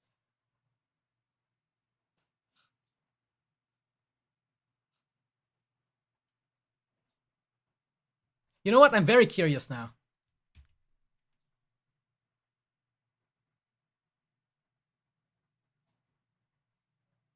I typed X. There's nothing going on here. Akio Air. Fucking whatever. Oh, okay. I thought porn. If someone clicked X, it's like, wow, XXX. Fuck, I need to get one. I need to stop getting one guide. But anyway, yes. I do again. I do think Fruit will give that money eventually. Eventually is the right word there. But me personally, to earn the respect, I mean, my respect isn't worth anything. But to earn my respect for doing what she did, she needs to change either the organization she'll donate it to, and you know, like maybe the Trevor Project, or you know, like up or double the amount that she'll give or something. Gonna talk about Hashama's sudden return. Yeah, sure, why not? Hold on. I'm gonna Shammers. Fuck. Hachama is back. Hachama is back. Well, not back, but like somewhat back. Basically, it's her fucking like telling her fans that hey, she's okay, she's just taking a break. She wants to not let her fan base worry. She's not gonna graduate. Speaking of Fruit, thoughts on the whole drama with her anime? I thought that was hilarious. I thought the whole Fruit and Ant drama was hilarious. Because, okay, here's the thing. Ant Hime, that was not, what Ant did in that video was not edutainment. It was a fucking hit piece. Because if it was edutainment, here, this one. If it was edutainment, it would have been at least like, I don't know, tasteful, I guess, a bit more mature than how she delivered it. That would probably how I would go about it. Personally, if I were to make an edutainment, like getting a decent discussion about what Fruit has done, but this was a hit piece. A very funny one, a very entertaining one, I might add, but that was because there's a lot of damning shit here that is getting swept under the rug. But anyway, yeah, it was funny. But I don't necessarily agree with what. Actually, yeah, no, I don't agree with what Aunt Hime was doing on her Discord after this, and as a result, because of that, Foss actually covered a video about her, and this was also a hit piece. This was very much a hit piece from Foss. The reason why she added Aunt Hime here was basically just to target Aunt Hime's what's it called? Like her credibility. Her credibility. Yes. There's actually a disclaimer on that video. Yeah, I do. Can't a hit piece be entertaining? Yeah, it can be entertaining. That's why I told you. It was a very entertaining hit piece. But yes. Again, this was Foss video around it. It was him, it was Foss basically defending Fruit and exposing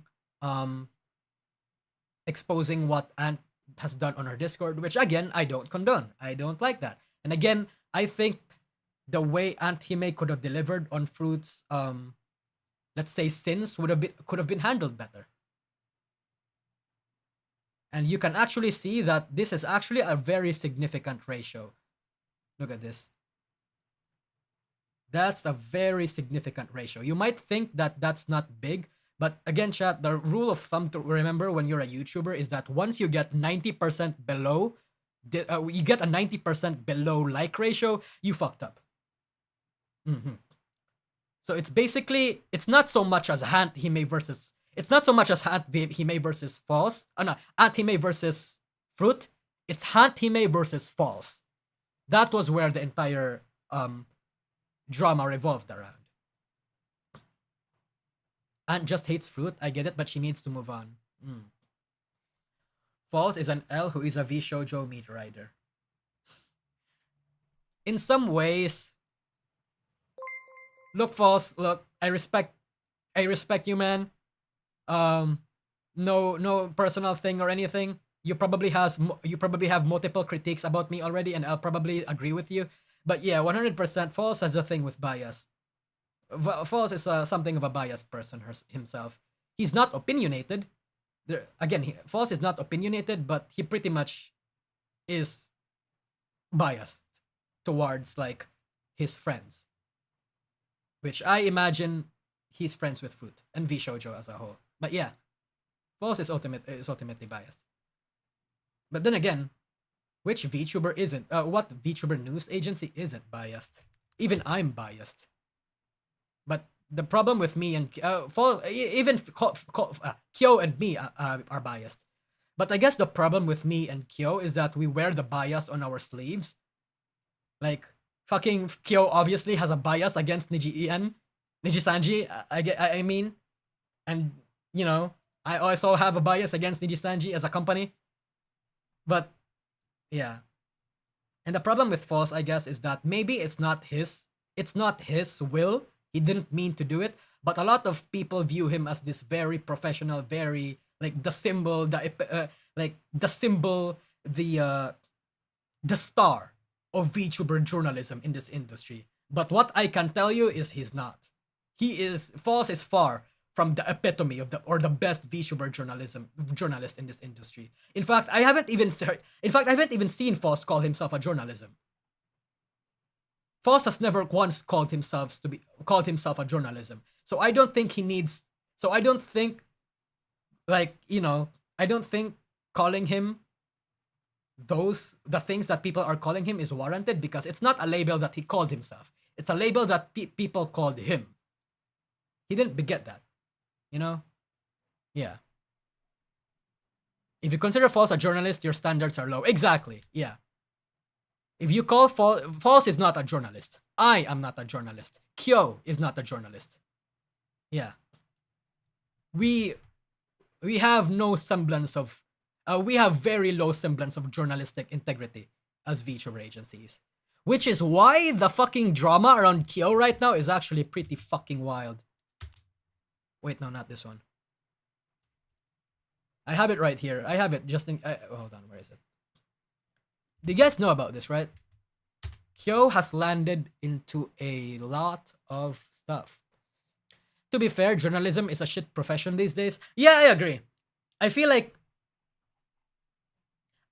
fucking the word journalism in the VTuber industry, not in the VTuber industry, in the internet as a whole, is so fucking axed because it's shit like BuzzFeed and Dexerto and Kotaku, and Kotaku. It's those fucking media press places that get the bad rep for journalists. So literally at this point in the internet, never call yourself a VTuber, a journalist. Because the moment you call yourself a journalist, you're going to be laughed at. There's no such thing as fucking journalistic integrity in the fucking internet. There's just none. Again, if you call me, if you call Kyo, if you call False ID a fucking journalist, then fucking Moist Critical is a fucking journalist. If you call Kyo a drama tuber or a drama YouTuber by the amount of drama content that he makes, or even if you call me a drama content YouTuber, then you also might as well fucking consider Penguin Z0 as a fucking drama YouTuber. Because most of Charlie's content is also drama. Does that not categorize him as a drama YouTuber then? It's like shit like that, you know? Yeah. Nobody should be a fucking journalist here. And nobody, at this point, bro, stop pretending that you're some fucking, like, beacon of unbiased a pillar of unbiased takes and the pillar of reason in this fucking industry or community. No, no. Everybody is biased to some degree. The best way you can do is to just fucking own it instead of pretend to be someone that you're not. There was a not for safe an SFW fan video of Moom just before Fruit. What? Like hentai of Mume? You are a commentary YouTuber. Yeah, I would say so, yeah. I would say so. Maybe I am a commentary YouTuber.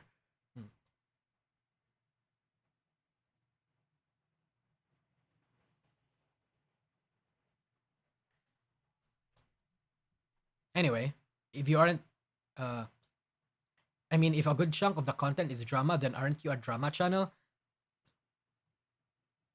If a good if that's yeah, that's I feel like if that's the definition of a drama channel, then maybe. I feel like we'd have to define what a drama channel is first if you want to start labeling people as drama channels. If the channel was made to cover drama versus the content is primarily drama, which of the two definitions is befitting more of a drama channel? Like, for example, most of the content I make right now revolves around drama, but my channel is not for drama. It's for like stuff that happened in the VTuber industry. Is my intent or my output more important? Think about that. Yeah. False sucking up to V Shoujo so he doesn't get blacklisted like Kyo did. No, I feel like False is just doing that because he has a lot of friends in this industry. He has a lot of friends in the community, and he doesn't want to, step on anyone's toes, I guess. But in my opinion, I feel like if you're just honest as a person, and you cover, like, events, if you cover volatile topics like drama as honestly as you can, throw out a couple jokes here and there, I think that's better. Because that way I would genuinely know which friends are understanding of me, which friends I can actually trust and that I can actually have a mature discussion with. Because if you're afraid of slighting your friends, then then how fragile is your friendship? How fragile does your friendship have to be if you're afraid of slighting your friends over your personal opinions? How afraid, Hot take, DN is less biased than False when it comes to your content. Your streams have opinions, but when presented in a video, that part is separated. Yeah, I guess I do that, yeah. As Eleanor Roosevelt says, great minds discuss ideas, average minds discuss events, small minds discuss people. Maybe we can start defining through this. Yes, Joy Agonai. Exactly. False is associated with Mythic, I guess. No, Mohammed. The thing about Mythic is that Mythic is not... Why are a lot of people... Okay, chat. Mythic is not a VTuber agency. They're a management agency. Most of the people in Mythic haven't even talked to each other. They just manage like sponsorships and shit. But yes. But I guess okay. In defense of False. False obviously wants it to be a professional thing, right? In the VTuber industry, chat, intercultural and interagency politics is something they have to consider. So for business reasons, for career reasons, False does not want to slight anyone. That's probably one defense or one thought process that I could gather from what he's trying to do. Like for example, right? If what I am saying towards False doesn't offend him, we can be friends. False and I can be friends. Because False has a lot of opinions about me. I'm sure that False has very negative opinions about me. And if he says that to me, I'll genuinely take it. I'll fucking take it. And we'll accept it. People, like, fucking obviously, False is not a perfect human being. He makes mistakes. He has a lot of bad shit takes. I have a lot of bad shit takes. He has done a lot of shitty things. I have done a lot of shitty things. If that understanding is met, I think we can genuinely be friends. I'm saying that not specifically towards False, but like it's a thing in friendship in general. Like for example, Kyo, chat. I don't watch fucking Kyo. Kyo doesn't watch me. I say shit about Kyo. Like example, I blatantly call Kyo a drama tuber. Kyo probably has a lot of and Kyo unironically calls me a schizo, and we're good friends. And I feel like that's a good thing. I can say bad things about Kyo and he won't take it personally. Kyo can say a lot of bad things about me that's truthful and I won't take it personally. I think that's the foundation of what makes a good friendship here. You know? Genuine friendship. How do we feel? Fucking Von Cobra, holy shit, that's a fat super chat. How do whales give? Because they're whales. I don't give more than 2% of my income, which honestly should be the upper limit. I'm behind on 2x, jumping ahead on cent. Fuck me, thank you for the red super chat. Thank you. Thank you, holy shit, thank you. Enemies stab you in the back, friends in the front. Exactly. From my personal experience, that saying is very, very true. Friends are just upfront about your flaws, chat. They are. But, again, we don't know how false.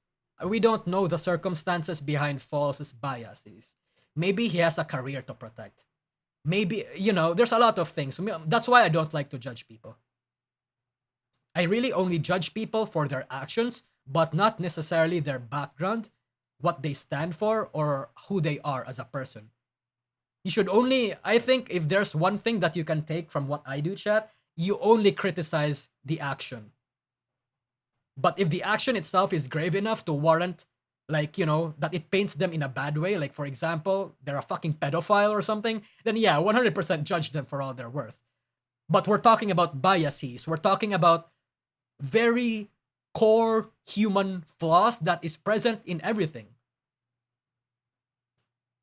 False had to tread carefully. He has people employed under him too. Yeah, exactly. False has a property to protect. I don't have anyone. I have very little friends, chat. I have nothing to lose. Except maybe my YouTube channel. So I can say whatever the fuck I want. I'm not bound to like, I'm not bound to not say things. I'm not friends with big VTubers that'll potentially land them in trouble. That's the power that I wield. And it's a good power. I can shit on anyone. And anyone can shit on me. I thought you had an editor. I mean, it's not really a business. I just have an editor because it makes life more convenient. But I don't have a business. This YouTube channel is not a business. It's a half hobby for me. But aren't we friends, DN? Yes. Actually, you know what? Yeah. You guys are my friends. I didn't mean that. You guys are my friends. I swear.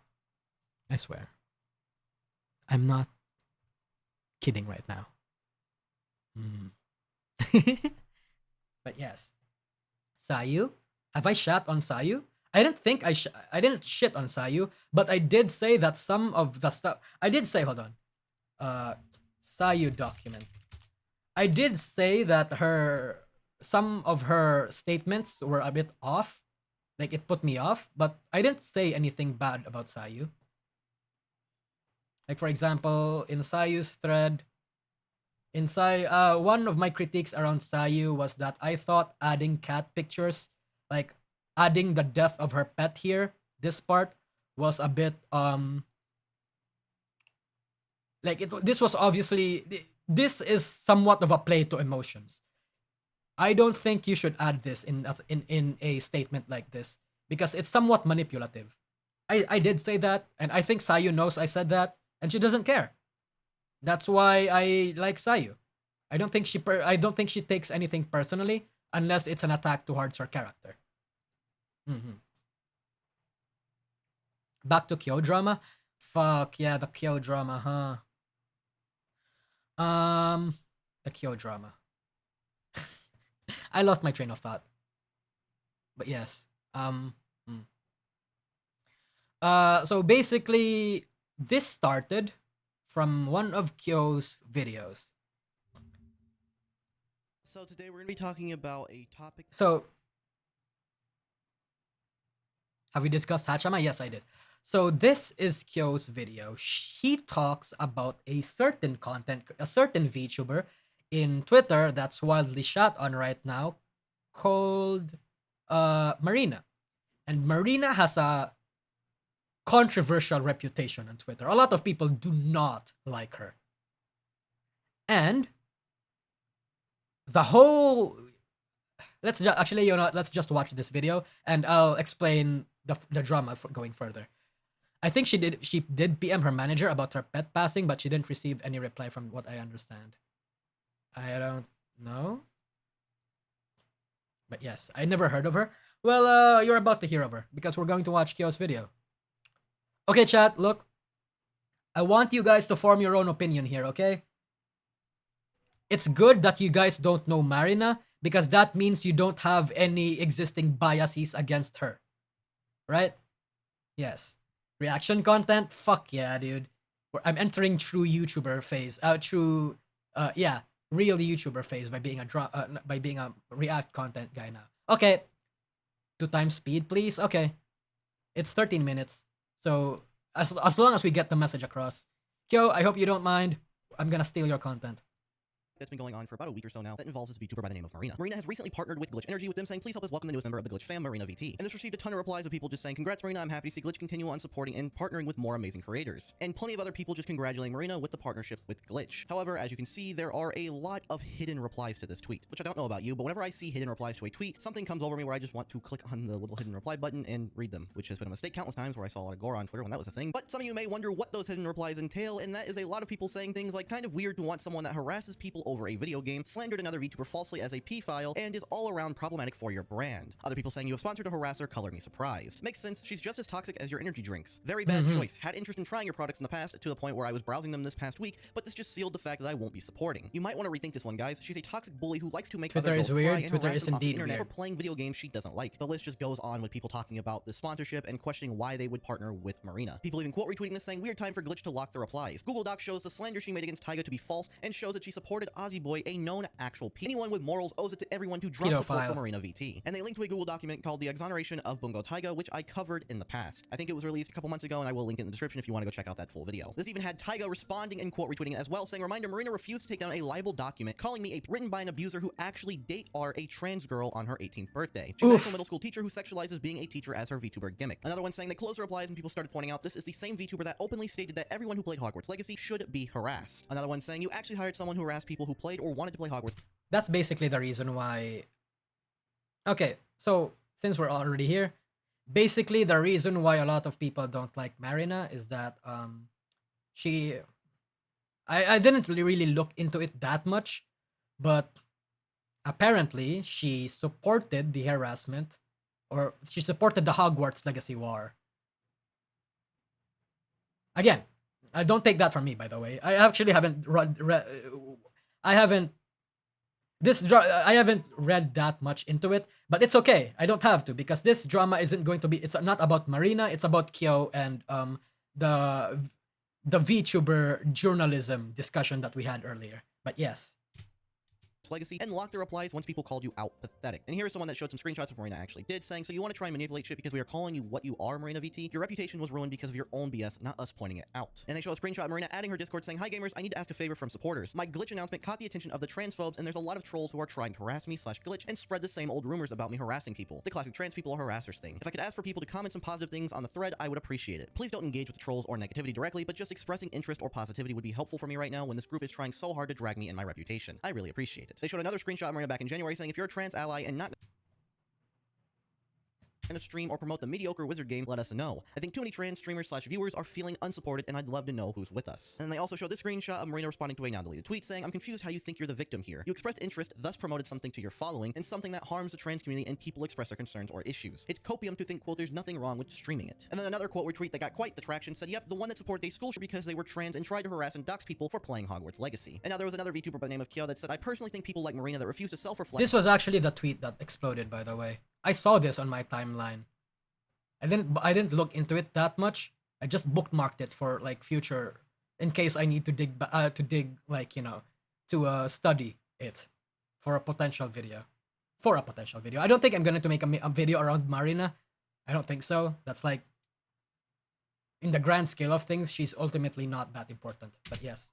Dismiss any bit of criticism as transphobia and use gender identity as a weapon to do more harm than good for transgender, non-binary, and LGBTQ+ folks everywhere when they decide to speak loudly for everyone. And this was finally the reply that actually got Marina to respond, saying, alright, let's take a look at some things then. I'm fully open to criticism from people and have learned a ton across my 3+ years in content creation. Krams makes a vague post like this and then blocks me without any kind of explanation or attempt at communication is something I would expect from the trolls, but seeing from someone who I would expect to be more professional is disappointing to say the least. For those who are unaware, over the past few days, I've been getting brigaded by various people in the lolicon community and just general bad actors / trolls. This was sparked by someone who has a long history of being problematic, Melia the Maid. Melia has been harassing and stalking me for months, tweeting about me constantly and encouraging their followers to harass me. In a recent tweet, they said, quote, when it comes to Marina, someone who celebrated getting my account suspended 2 times on here, I make exceptions. I'll be sure to make his life hell while staying within TOS. Marina continues by saying, when it comes to many of the people that come in from this community, the main intention from them is to harass and cause harm by any means necessary. This is seen through lies and mischaracterization, slurs and misgendering, and harassing others that question the lack of evidence or irrelevance of the screenshots they do provide. The general behavior and bad faith interactions of the majority of these people are the reason I refer to them as trolls. Regardless of being trolls, let's take a look at some of the talking points that get shared. 1. Marina harassed people for playing Hogwarts Legacy. During the early months of this year, I was very outspoken about my views on Hogwarts Legacy, my perspective as a trans creator, and my thoughts about whether or not people should stream the game. I expressed the idea that I felt promotion of the game by other content creators was harmful to the trans community. I made some generalized posts about the topic and expressed my appreciation for the allies who stood in solidarity and refused to stream or promote the game. I expressed my disagreement on a few people's posts. Expressing disagreement or disapproval is not harassment, and I never crossed that line. Sometimes I might have been snarky, but I never encouraged or took part in any harassment. If any snarkiness hurt anyone's feelings, I would apologize, but I've yet to ever have anyone tell me that they felt personally harassed by anything I have ever said to them. The one screenshot that has been shared as evidence of quote harassment was a response I had to a creator that was posting about how they were going to play the game, but their community had previously expressed their disapproval. They had talked about how they were going to play the game as a way to rise above the negativity they had received. This was my reply. While I was upset and the use of quote copium definitely comes across snarky, I still think the harassment label is a gross mischaracterization of the response. The screenshot also purposefully takes the tweet out of context and fails to include any of the messages following, where I said that they had every right to play the game, and I literally said, you don't deserve any harassment, no one does. And Marina shows us screenshots that say you have every right to stream anything you want to, but we also have the right to unfollow or express displeasure. Your community is shaped by the content you choose to make. Hope you understand throwing some money at a trans charity doesn't undo the harm from promoting that game. And it also doesn't fix your safe space becoming unsafe for trans people. I've respected you for a long time as a content creator, so I'm just trying to be direct. Another one that says you don't deserve any harassment, no one does. I hope you decide not to stream the game anymore as that's an issue. Being harassed by people is wrong, but doesn't create a valid reason to stream the game, which is the issue here and now. And then another one where Marina says that they don't deserve death threats. Marina continues in her tweet saying, for further clarification, no one has provided any proof of me harassing a single person or encouraging anyone else to do so. Screenshots of me disagreeing are trying Marina to is a pass off trans as creator, harassment. yeah. Number 2, Marina doxed people. I've never doxed anyone as a content creator. That would be incredibly unprofessional and goes against everything I stand for. I've also never encouraged anyone else to dox anyone. No evidence of this has ever been shown. 3, Marina encouraged people to harass others. Again, no, I have never done this and no evidence has ever been shown. 4, Marina harassed Pikami. I have never had anything but positive interactions with the former VTuber Pikami. I didn't even know that there was anything going on with her regarding playing Hogwarts Legacy, and I wouldn't have gotten involved even if I was aware. No proof has ever been shown of me being involved in any harassment of Pikami. I'm happy the talent is still around as a new VTuber today. 5, Marina harassed Silvervale. Same as Pikami. I've never harassed or encouraged harassment. No proof has ever been shown of me being involved in any harassment. 6, Marina celebrated a trans shooter. I don't know if anyone has ever really thought this would be true, but no, I would never celebrate a shooter. This usually I'm so fucking sorry.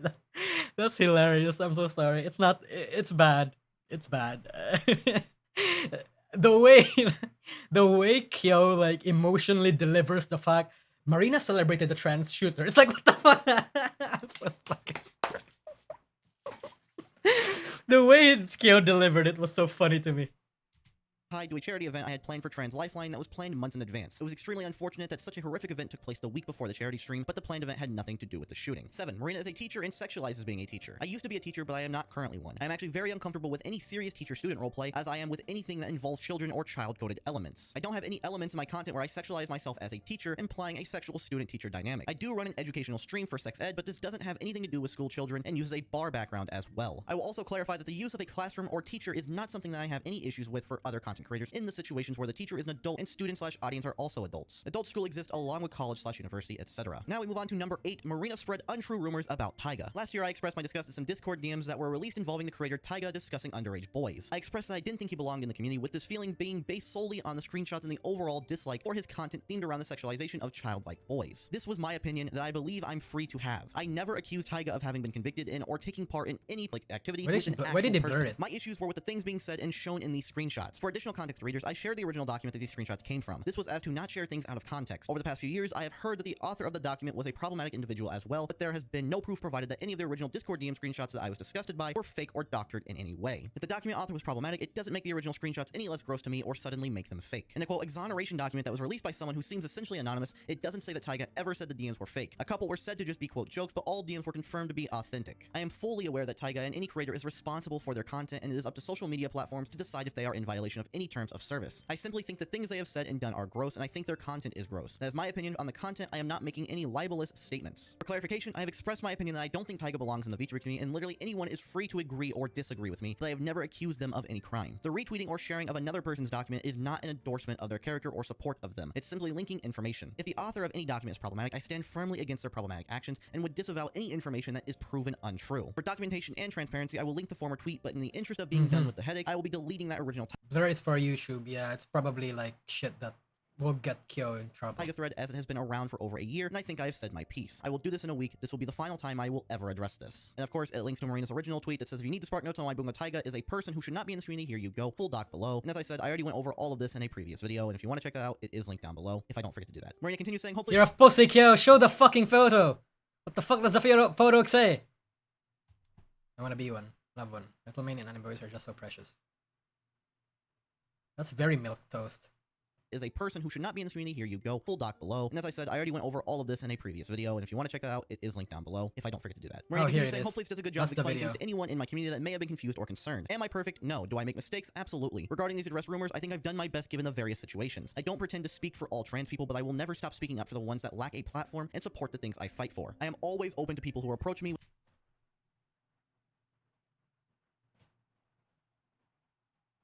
with criticism in good faith. I will continue to stand my ground against trolls and transphobia. If anyone has any questions, please feel free to ask me. Mutuals can DM if they like. Bad faith comments and trolls will be hidden or blocked as per usual. And there are some replies like this one coming out from David saying, personally, all that needs to be done is apologize to Taiga. With Marina saying, what would I apologize for? And someone saying, just say, hey, I was wrong for sending harassment to you by calling you a p with no legal proof. Could be a starter, you know? With Marina saying, I've literally never called him that, and I never sent or encouraged harassment. You read what I wrote. With that same person then going on to say, you didn't say that it's true, but hell, you certainly implied it by saying she was, quote, trying to sexualize young boys with her content. It doesn't take two to guess what you were trying to say. With that same person then quote retweeting this saying, man, I don't know, block me if you want, but doubling down after sending harassment to Taiga is fucked up after being exonerated. You are just another Amber Heard writing on the cocktails of victimhood. And what the hell does lolicons have to do with your harassment? If you're wrong, you're wrong. Another one says, I didn't accuse him of, I just tried to chase him out of my community because the hentai he likes is icky poopy. Are you 5?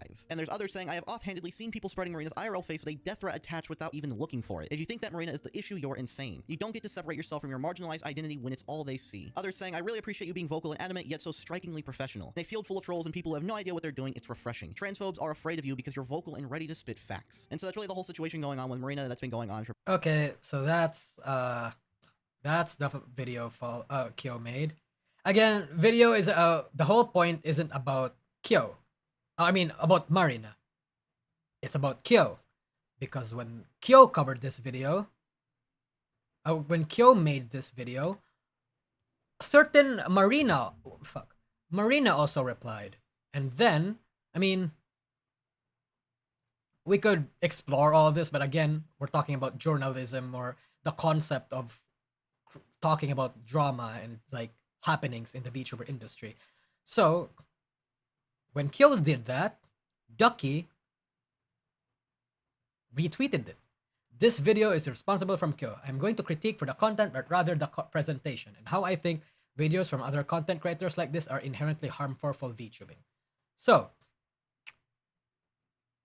it's an opinion. So one thing we have to note, it's an opinion. Because he says, I think. All of this are just Ducky's opinion. It's not facts. Okay? Again, as someone that studies like, you know, communication and psychology and shit, it's like, you know, we have to look for the wording here. So, drama content is here to stay. It's fair game, but I don't personally do it. I live in a place with strict defamation laws. This skews my opinion. I believe if you make news-like content, even if it's drama, you have extra responsibilities. What are those responsibilities? We'll find out. Presentation of the tweets without any questioning of the claims against Marina, either intentionally or not, showcase this event as fact. This frames Marina as guilty and leads to even more disinformation and hatred. I have a few issues with this statement personally, because Kyo also showcases other voices like this one, right? Yeah. So it's like this doesn't frame Marina as guilty, right? So yeah, I think this was a poor this statement specifically is an L on Ducky's part. But I think I know what he means.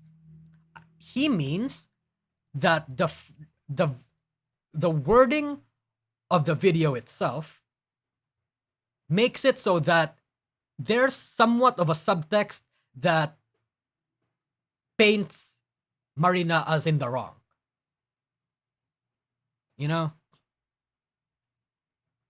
Yeah.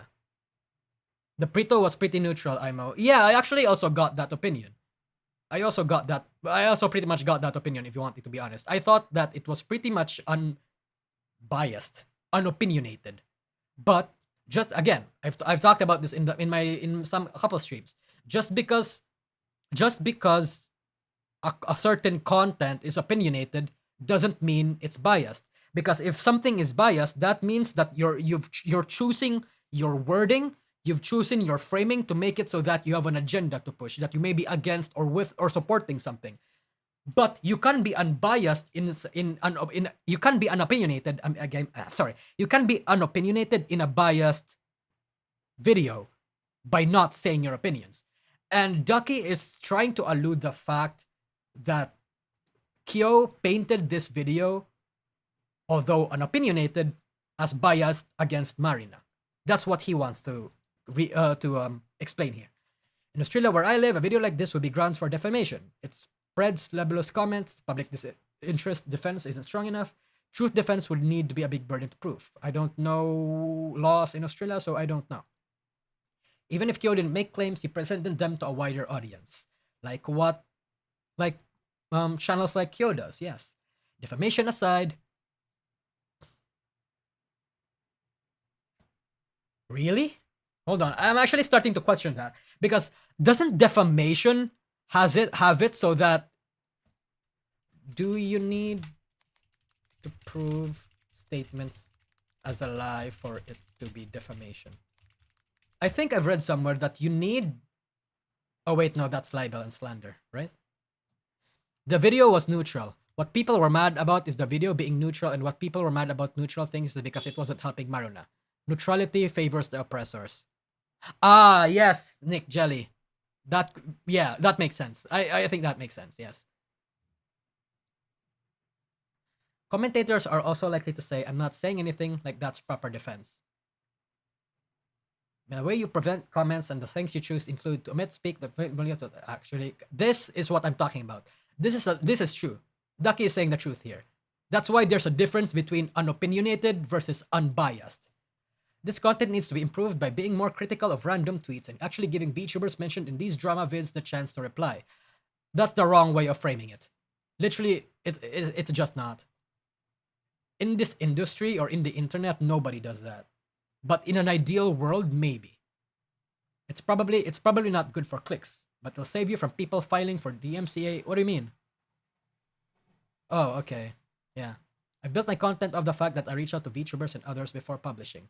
Look at my small VTuber awards coverage versus literally anyone else's. I kept tabs on all that. Those are things. I say these things because I'm passionate about news and media. I love the craft and I want more VTuber news to be out there. But I want it to be responsibly and ethically reported. This story falls short of that mile. I believe creators like Kyo can improve. In fact, I've been pretty big proponent of saying he has improved over time and people should give him a chance. I think this video falls short and helps perpetuate the unverified slander against an outstanding creator. So,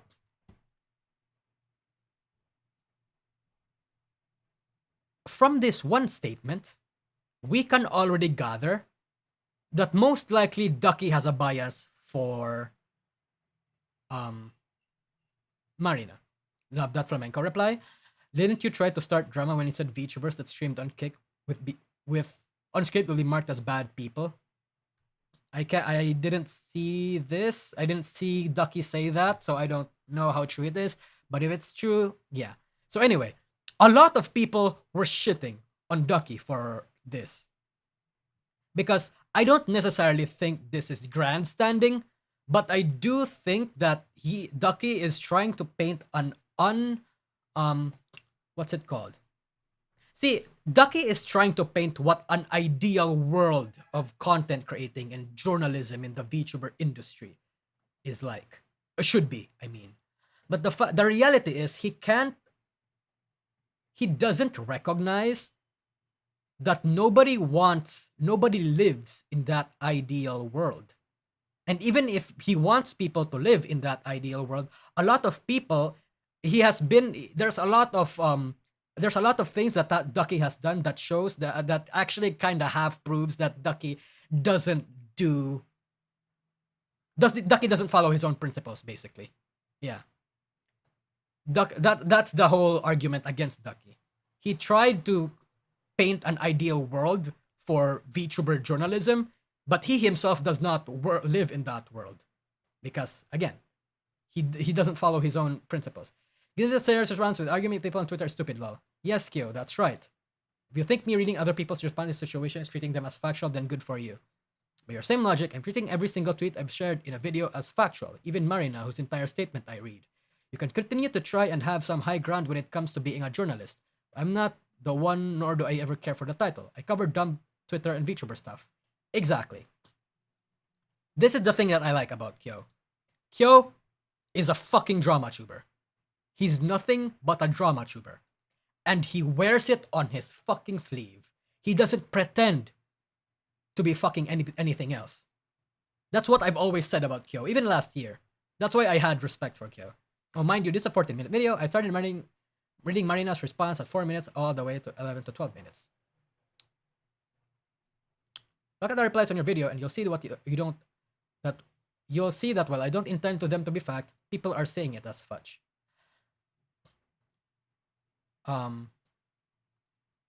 While I agree with Ducky here, but there's one caveat to this. There is one caveat to this.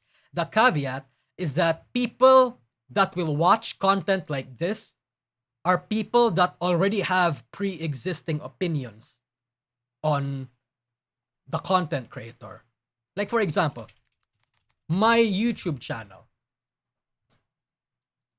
Anybody that watched the Wizard game video, anybody that watched the China video, anybody that watched the what other videos that I have here, this video, that has watched my fucking Absolute State of Nijisanji video, they already have their pre-existing opinions on the matter. They already have. They are watching the video as something of a validation to validate their opinions. That's the unfortunate reality of people. And in an ideal world, people would get educated. But again, no. Maybe like a small fragment of people gets educated, but no. People already has formed their opinions about certain videos. Like, for example, why V-Shoujo isn't collapsing. People that watch this aren't V-Shoujo fans. It's people that don't give a shit or people that don't like V-Shoujo. That's the problem.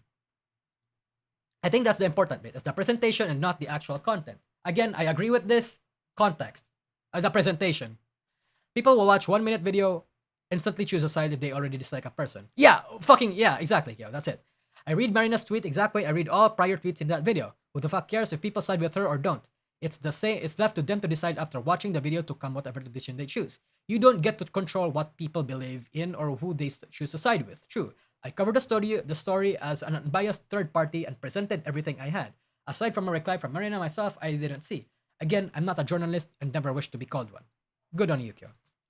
I think the fact that you used the... Okay, so there's discussion here. That's good. That's already good. Even if this was massively like fun and like a dumpster fire, I think the fact that there was discussion here, rather than people just being silent and throwing shade at each other and secretly hating each other, is a good thing. I think the fact that you used the partnership reveals VTubers past is a clear implication that you are intending the audience to discover some things I did. It sets up any claims about me to be skewed as automatically true. That is not an unbiased title. The thumbnail used literally presents a questioning... Okay, if me slandering and harassing other VTubers, something that I have already shown to be untrue by yeah. Okay, basically it's not true. And who cares about believing people Marina or not seems to show a very pretty obvious bias. It would be nice of you to spend some time talking about with me about any of this if you had any intentions on reporting in a truthful manner. I hope you can understand where I'm coming from and rectify the issues you've already caused by creating this video in the way that you have. I'm open for you to reach out to me anytime. Thanks. Okay. Pretty level-headed response. What the fuck? Why did she worry about what she did in the past? I don't think she's worried about what she did in the past. She's more so afraid about context, about how the cover. Yeah, context.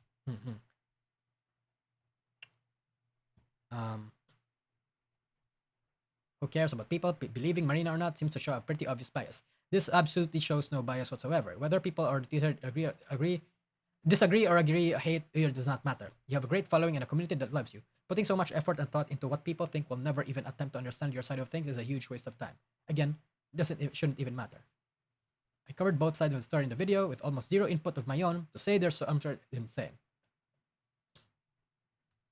They're already chatting, so no. You can address the title thumbnail combo and the implication there. The subtext, you mean. Marina's issue is the subtext.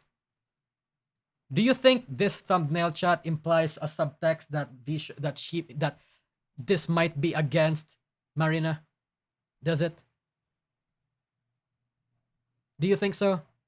Do you think the subtext of this fucking video makes it so that it's inherently against her? What do you think, chat? I want your opinions. No? Yeah. Probably because it has a question mark. Kyo's videos always has a question mark. So it's not exclusive to here. Literally everything.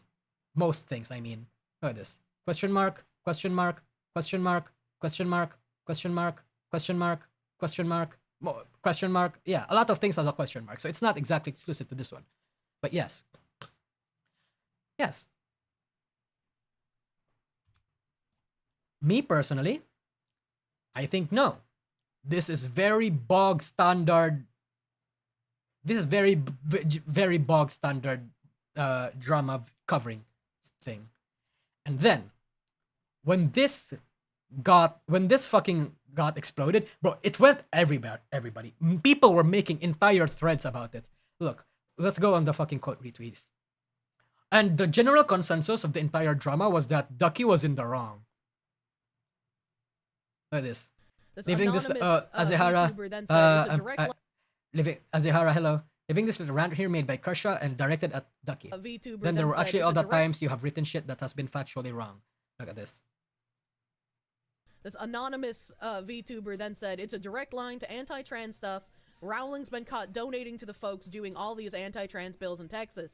And instead of being a real journalist, Ducky, and putting an addendum here being like, there's no evidence that J.K. Rowling is donating.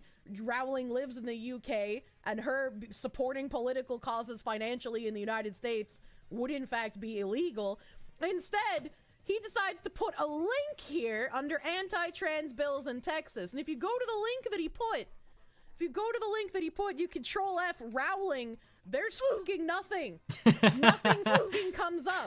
The source that he put has none of the information from the fucking quote.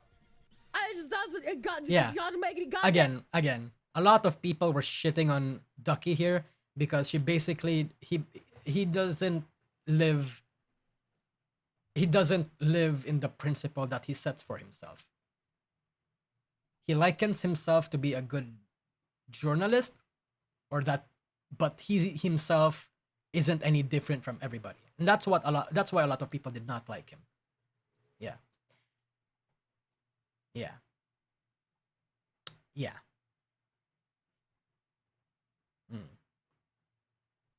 And he calls himself a journalist. Again, I don't think anybody at this point of the internet should fucking call themselves a journalist. It's massive PR fucked off. They're all using terrible framing techniques to slander each other. Hey man, it's drama. It is. Yeah. But yeah, that's basically it. This is my entire. I just think it's interesting to cover what should and should be versus the reality of making commentary or news-esque drama or videos or content in the industry. Because at the end of the day, chat, again, nobody gets to morally grandstand. Nobody gets to be a paragon. Nobody gets to say that certain people are bad for doing things because 100% of the 99% of the time, certain people are guilty of doing the same things that they accuse other people of. It's called projecting. Hmm. It's not just. It's not. It's not this. That statement isn't directed to Ducky, by the way. It's directed to everybody.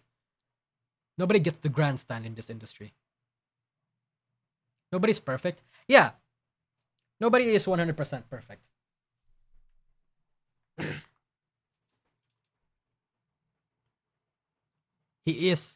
He who is without cringe may cast the first stone. Exactly. Someone read the fucking Bible here.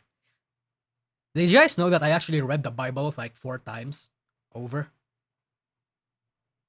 I actually read the fucking Bible 4 times over.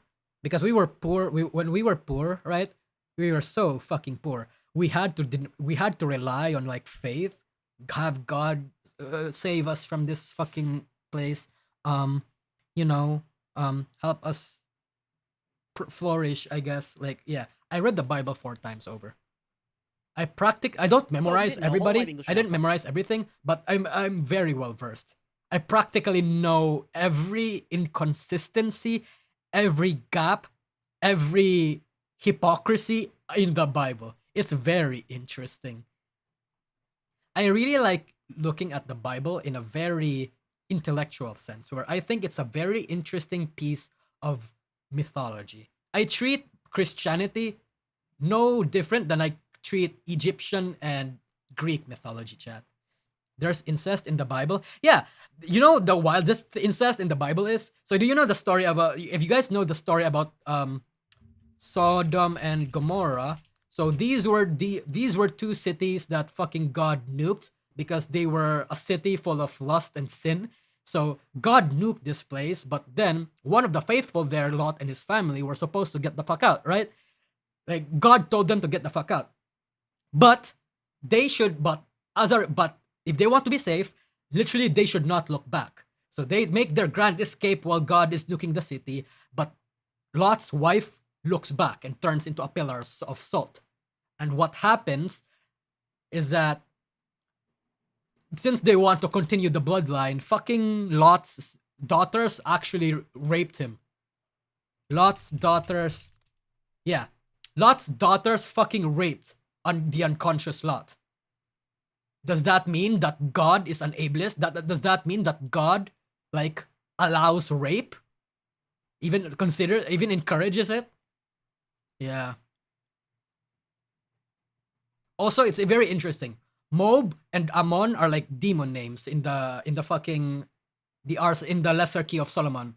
It's very interesting. Reverse R, yeah, it's pretty much reverse rape, yeah. Based God. But yeah, again, the Bible fucking the Bible has a lot of weird shit, chat. Paradise Lost was peak though. It was, Jesus. It fucking was.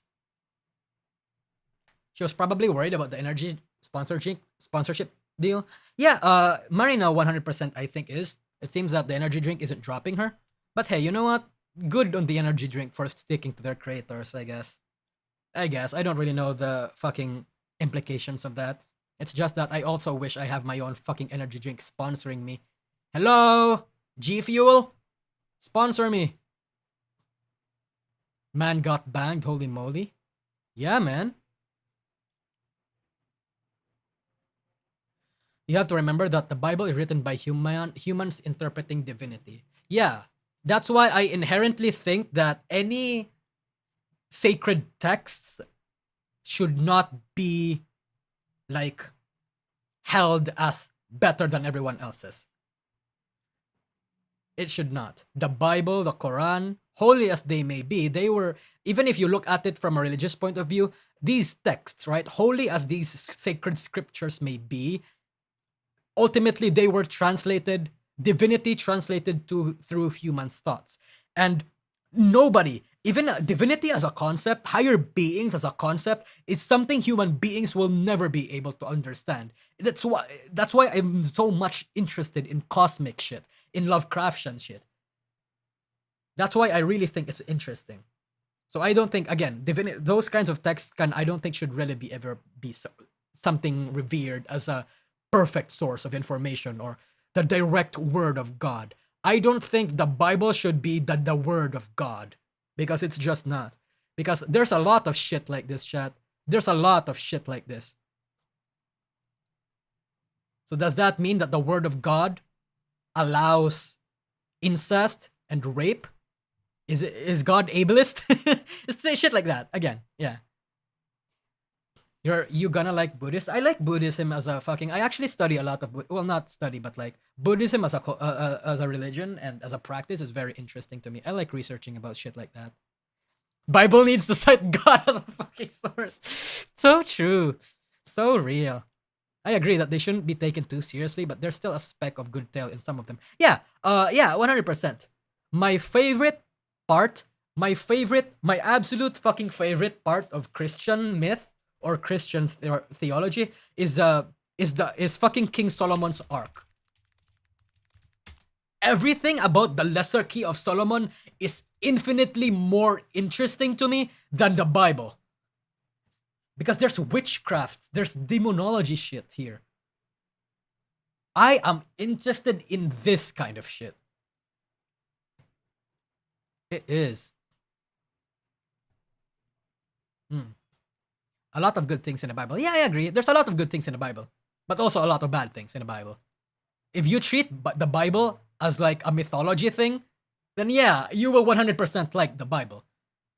If you see the Bible as a holy word of God scripture, I want to respect your religion, but if you live in the modern times with modern audience morals and beliefs, then the Bible will probably be not a good guide for your morals and beliefs. It's not a lot of moral beliefs that does not look align with the Bible, unfortunately, chat. But yeah, it's mostly meant as a tale to help you guide your morals to be a bit better, instead of being followed one-to-one. Yeah, I would agree with that. You do not follow any sacred texts as a one-to-one. Mm-hmm. Bible is God took VTubers from us, so what now with the Bible crub? Bro, I would actually, if I would know that there's also like similar people that are interested in shit like this, that is interested in like religion and views religion or any sort of religion as mythology, because I'm very much a nerd for shit like this, chat.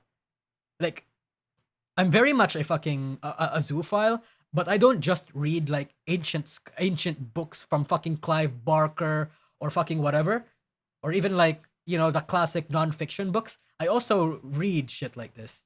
Well, not read, more like fucking, consume content like this. I'm very interested. A zoophile?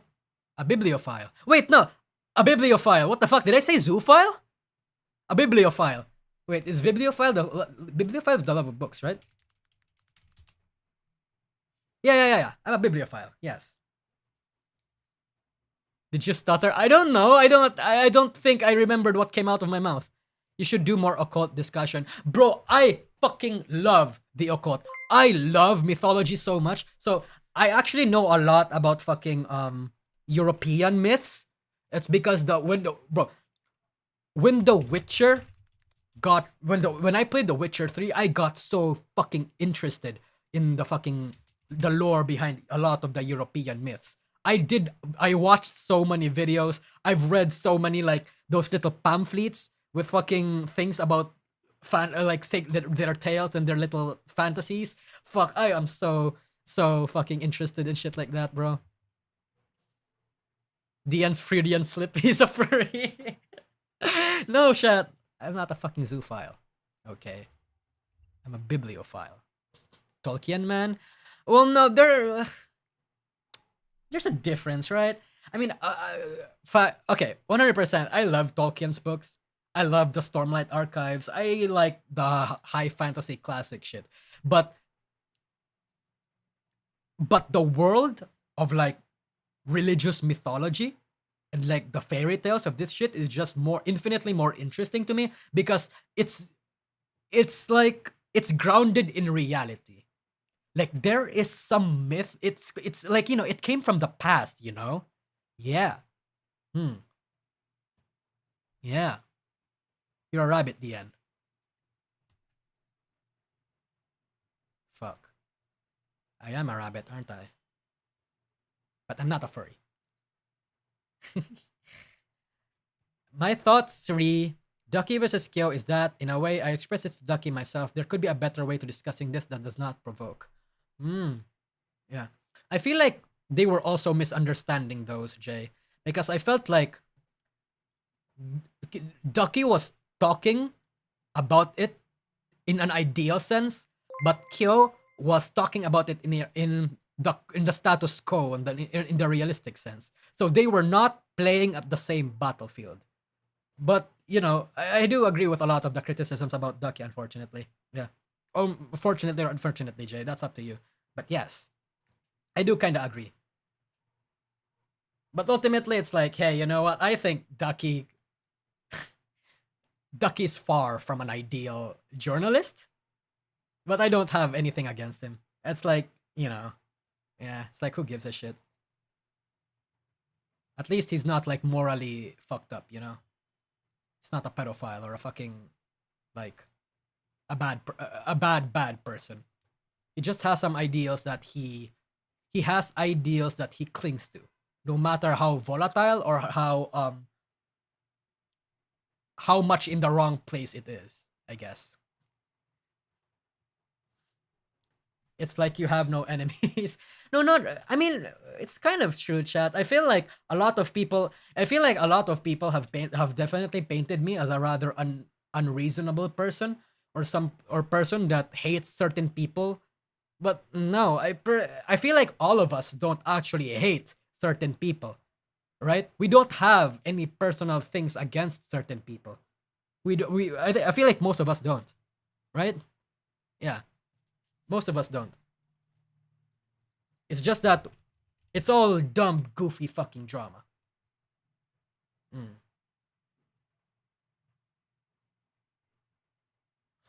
Have you wait? What's this? I can't read this. Have you read any of Elric Melnibone book? Elric of Melnibone. Well, I do know the author.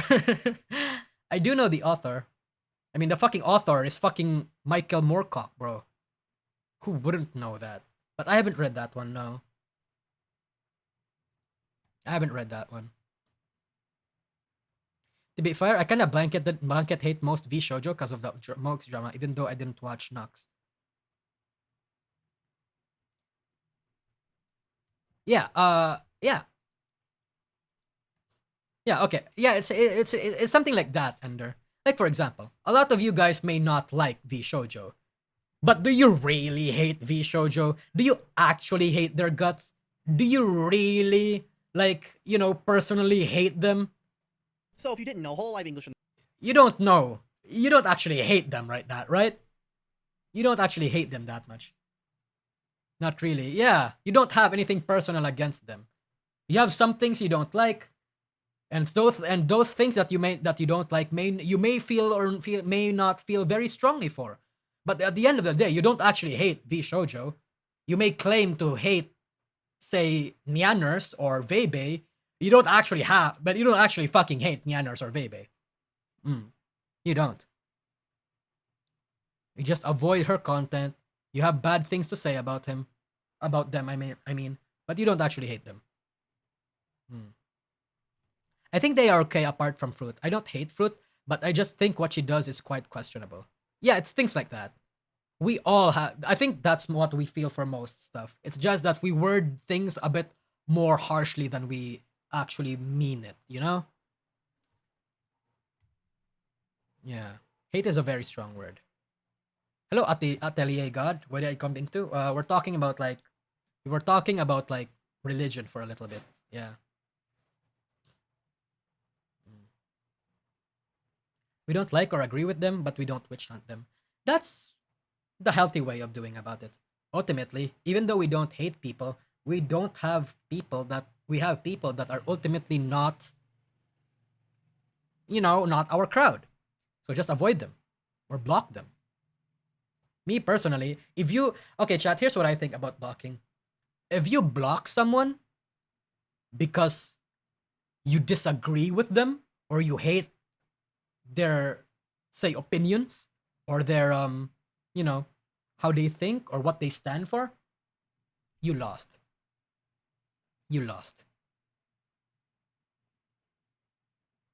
Especially if you like to especially if you like to morally grandstand, you lost. If you want to pretend that you want to engage in intellectual discussion, you fucking lost. I think blocking is really only I don't know. Yeah. The disagreement is one thing. Yeah. I feel like it's okay to 100% avoid people that you don't like. But if it's because of some fucking pretentious principle, that's like, oh, fuck off. Just be honest about why you block people.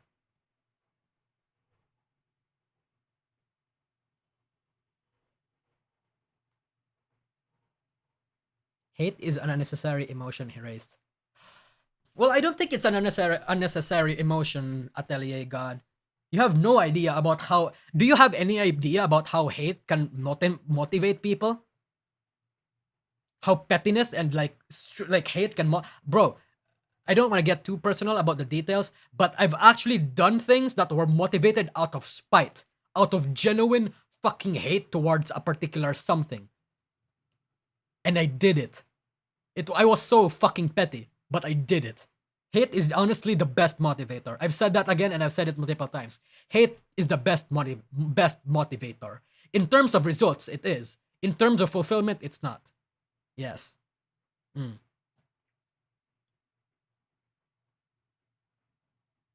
But yes. Anyway, what the okay, wow.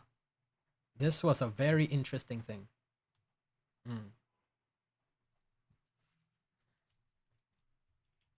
Hold on. Someone messaged me. Huh. Okay.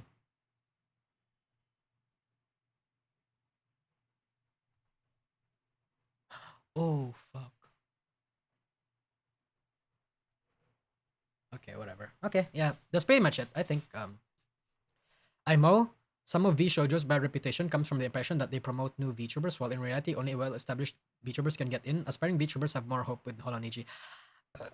I think that's a fair assessment, I guess, Stefan Yoano, but I think you're missing a lot of context.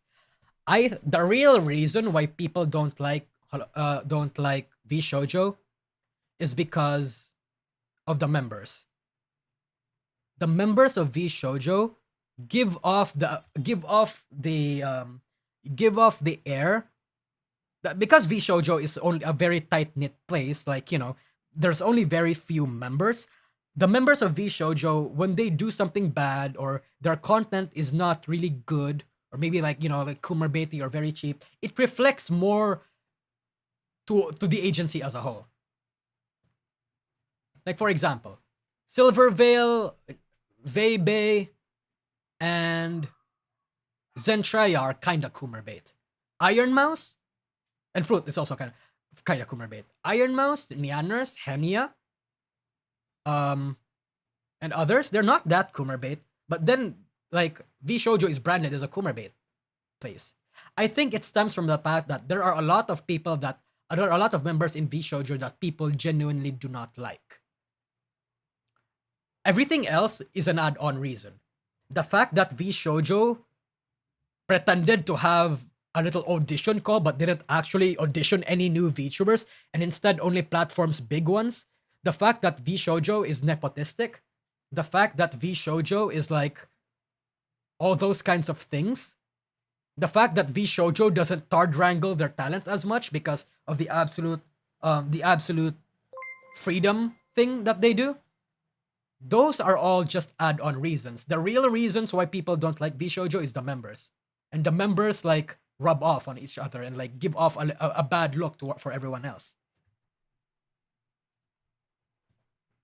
That's pretty much why a lot of people are actually saying that that's why a lot of people are basically saying that yeah, a lot of people do not like Nianers and Vebe, right? But since Nianers and Vebe left, a lot of people are actually saying that VShojo is good now. They need to get rid of fruit, quote unquote, to make it actually an actually good agency. And I don't necessarily support that statement. Like, I don't think like the removal of certain people will make VShojo good. But to other people, it is. Because again, the members are what makes are what paints a bad picture of VShojo. So if you remove the people that you deem are bad apples, VShojo would then be good.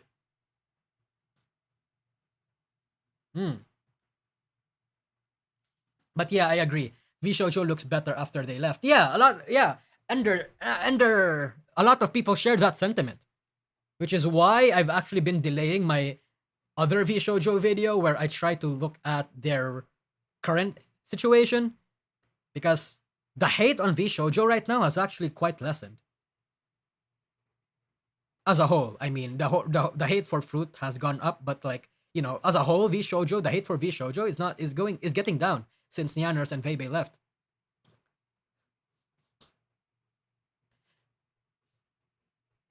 Is Nazuna still even active in VShojo? I think she is. She just did a little 3D concert with everyone.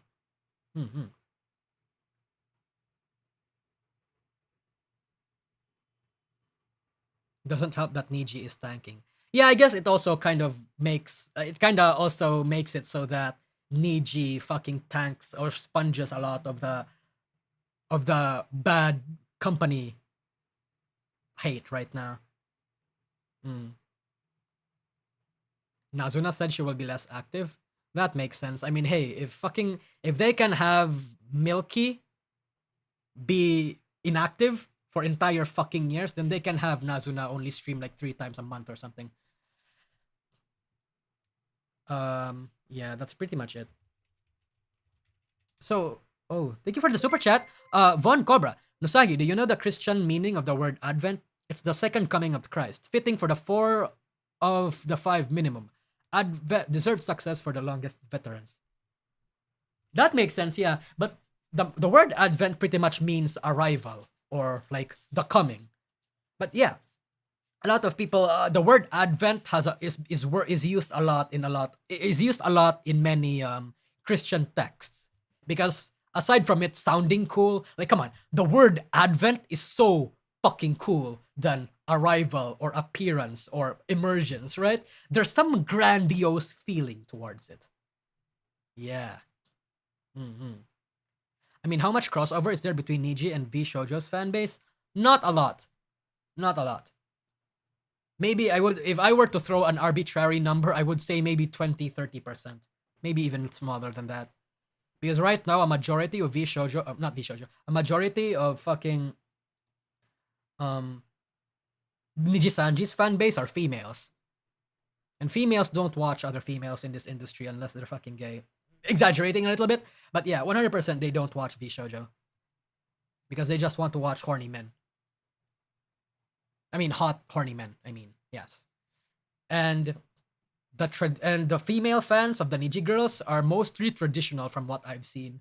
Again, I can't back up my claims, it's just my observations, but most of the Niji female fan bases are the fan base of the Niji females, like the girls, are like traditional. So 100%, and again, VShojo doesn't really have or has a very few percentage of traditional fan bases. So I would say the crossover is not that big. I think the market ballooned past what it could handle during COVID. And now as a shrinking market sets in and prices go up, we're seeing the slow fall out of the stress cracks to start. Shane Armstrong, thank you for the super chat, by the way. I think that kind of applies to any industry, no? I would not say it's a it's a stagnation. I don't think it's a stagnation. It's more like a stabilization because you know you can't you can't like sustain infinite growth. At one point, an industry, the growth of something ultimately has to plateau or even like decline and maybe have the little occasional bump here and there. I think that's what's happening to the VTuber industry right now. It's stabilizing, not stagnating. Yes. How does V Shoujo's female fanbase percentage compare to Holo, do you think? Um I would say I would say that Hololive definitely has more female fan bases. I would. I would. Even without Holostars, by the way. Yeah. I've seen a lot of lesbian Hololive fans than lesbian V Shoujo fans. Not saying that there aren't lesbian V Shoujo fans. It's just that the V Shoujo girls are very catering to the male demographic, but not in a parasocial way, like in ways of Coomer bait and shit like that.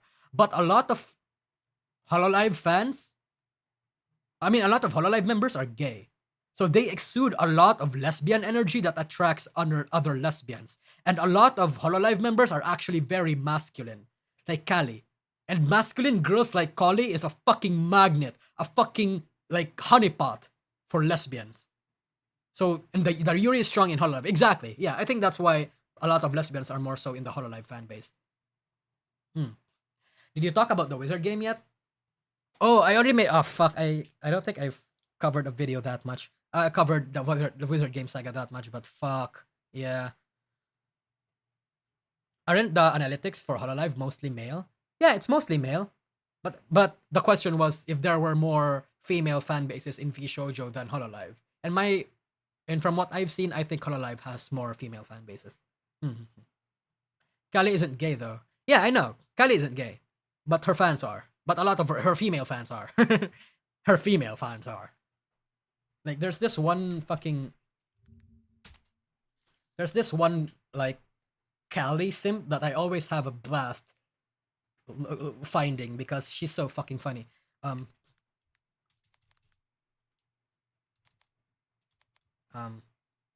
Mary. Fuck. Rosemary? Callie. Was it Rosemary? Yeah, this girl, Biulune. This girl is so fucking horny for Kylie. Well, not Callie, but yes. There's a lot more too. It's Callie and Kiara, especially fucking Callie and Kiara. Kiara's gay energy is too much for me. Yeah.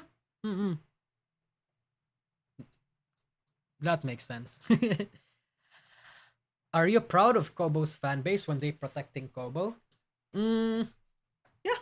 Why not? Yeah. Absolutely defend your fucking Oshis, bro. Yeah. Especially when people are fucking throwing out undeserved hate. Yeah, man. Fucking defend your Oshis. Take it from me, someone who participated in the fucking Kuryo Koko Taiwan war. Do it. Just don't fucking harass people. Just don't fucking harass people.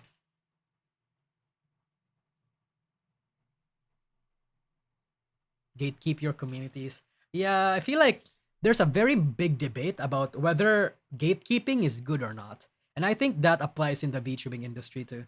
Is gatekeeping good or not? It's interesting. They have their pros and cons. It absolutely is. Absolutely is. Well, maybe not absolutely, but yeah, again, I can see the merits to why I think it may be a good thing. Yeah. It's absolutely good. I have no idea. Define gatekeeping in the VTubing world. Gatekeeping in this world is in the industry is basically like how you can call yourself as a VTuber. Like a lot of people has the sentiment that VTubing should have not exploded because these fucking tourists and these fucking normies and these fucking people who know nothing about the culture are now calling themselves VTubers and making fun of the very community and the very culture and the very core of what made VTubers VTubers. Like for example, you get a lot of VTubers that are entirely against kayfabe and against fucking like role playing in the industry. So if you didn't A lot of VTubers you have no idea, chat. A lot of VTubers in the EN sphere are actively against that. And that's wild to me. Kayfabe and role playing is literally what differentiates a VTuber from a normal streamer. I mean, yeah, sure, as a normal streamer, you can have a kayfabe, but the difference between a VTuber is that they have an animated avatar. So why are you rejecting a core part of this industry, of this community? Why call yourself a VTuber? That's why a lot of people think that gatekeeping is good. It's because a lot of these people are now starting to police what should and shouldn't be in this industry. Like for example, people that are against lollies. Now, I don't care what you think about lollies. Hate them or like them. Lollies were inherently present and were actively, and is actually a big like reason as to why the industry is here.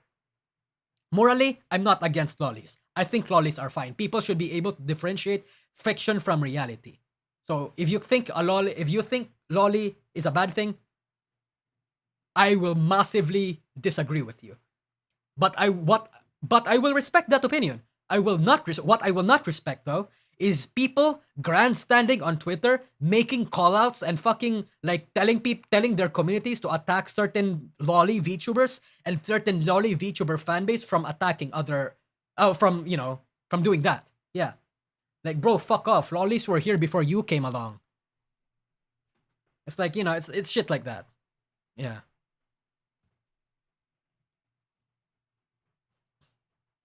Lolly is an aesthetic. There are legal short people who love the gothic Lolita aesthetic.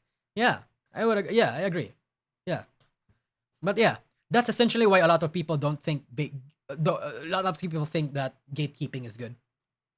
And again, in certain ways, I agree. There are many aspects in this industry that has to be gatekept. But at the same time, how the fuck do you grow though? How does the VTuber industry, how does your Oshi get more money? How does your Oshi get more support without opening the gates, Or something. Yeah.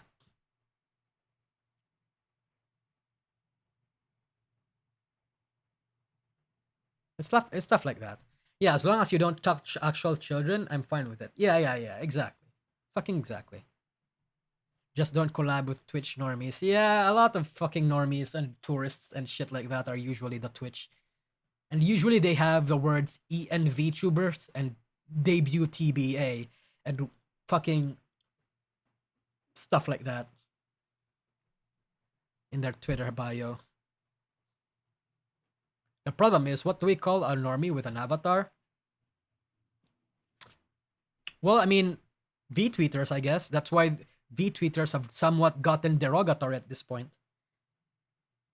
A normie with an avatar. Here's the thing with the expansion of VTubers, though, chat. It's because a lot of content creators have an avatar. So does that...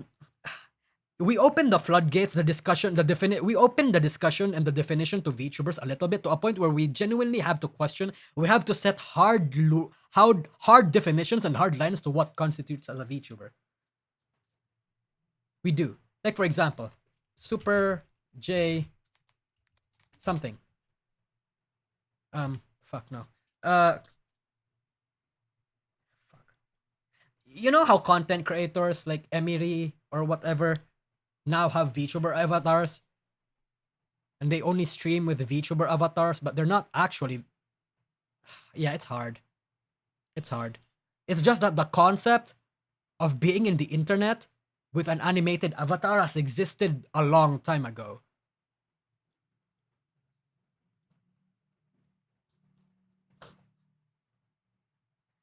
The amount of people who now call themselves VTuber fans yet only watch clips and recall at anything idol shows gatekeeping has failed here. yeah, 100% gatekeeping has 100% like nobody has gatekeeped. The VTuber industry has not been gatekeeped successfully. The discussion is more so around should we rather than can we. Jaden? Yeah. Is Jaden Animation a VTuber? I mean, I know that she has a fucking VTuber avatar right now, but when you think about it, has she always been a VTuber? Has she always been a VTuber? Has any fucking content creator with an avatar a VTuber? That's the question. Did you see the Honkai Impact new update trailer, Nusagi? I don't watch Honkai Impact. I don't play Honkai Impact, yeah. It's too late to gatekeep. Yeah, true. Do we put these people in a different category? Then we should be able to put anti-kayfabe people in that category as well. But we should copyright the term VTubing. Well, I mean, maybe the wording's off, but the idea is there, yeah. It's hard. And the problem is, chat, we can't stop it. Try as we may to gatekeep, to establish hard lines on what an actual VTuber is. You can't stop it. The more time passes, the more the definition of VTuber stretches to a point where the original meaning of a VTuber will no longer be what it used to be. And as sad as that might seem, that's the way of the world.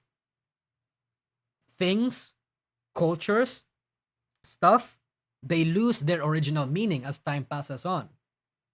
The people that remember will no longer talk about their experiences or will get away or will not or will forget about it. I mean, will no longer talk about it or will no longer be here, I mean. Things change, yeah. And there are changes that I may not agree with, but I have very much accepted the idea that at a certain point in time, chat, VTubing will no longer be associated with kayfabe. There will come a time where VTubing is literally just Twitch streaming with no kayfabe, with nothing, but with an animated avatar. We're going to have fucking... There will come a time where fucking High Guardian Spice aesthetic will become the norm for VTubing. There will come a fucking time, chat. This shit will become mainstream in the VTubing sphere, especially in EN. You may not like it, I may not like it, but it's inevitable. It will happen. We just have to brace for it. I mean, it already is. Yeah, certain. I can't put a name on one, but I've already seen certain VTubers that have already adopted this fucking aesthetic. Again, the reality. That's just how the world works, man. Cultures evolve, and sometimes they evolve and change in ways that the OGs will not like, that the OGs will not approve of, that the OGs will feel like a fish out of water. Again, you have to remember, VTubing back then was fucking you also have to remember back then, chat, that VTubing back then was literally just short form content and like fucking around in not Unity, but like in a small white cube. That was what VTubing back then. People tried to gatekeep back then that real VTubing was this. That's why back in Japan, chat, back in fucking Japan, there was a lot of actual pushback from people who did live streams, from people who used Live 2D. A lot of gatekeepers were branding Live 2D VTubers and streaming VTubers as not real VTubers. And look where we are now. Look where we are now. Right now, fucking 2D and live streaming has become synonymous with VTubing. Has become VTubing. What do those old people that used to think, what did the people that used to think what real VTubing was supposed to be feel? What do they feel? They'll probably not agree. They'll probably think that they'll probably have their opinions about what real VTubing is, about how the good old times stuff like the good old days stuff used to be like this. And you have to remember, chat, That is what we are going to be at a certain point. Maybe 5 years from now, that is not what we're going to feel. That's the reality of life. That's how industries change. And again, you may not like it, but this is the future. It's just how it happens. Hey, Albat, thanks for coming into the stream. Yeah, VTubing has become bigger than the original culture. It's an interesting phenomenon. Yeah, and it's a phenomenon. It's a phenomenon that's not exclusive to VTubing. It happens everywhere. Everything.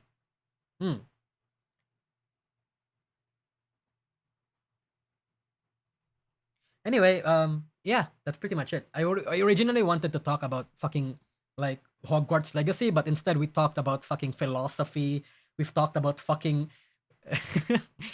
But yeah, you know what? I do enjoy talks like this, chat. I do enjoy talks like this because it's interesting. You know, you rarely ever have discussions like these because sometimes people don't like it. It's a very uncomfortable topic. The end, did you also see the senior VTubers, as in literal old folks behind the avatars? There was one grandma VTuber back then, like an actual grandma VTuber. I just forgot.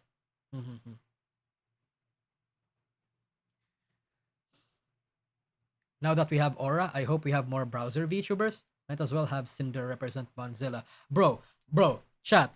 We are going to go to a point in time where fucking Disney, is gonna have their own VTubers.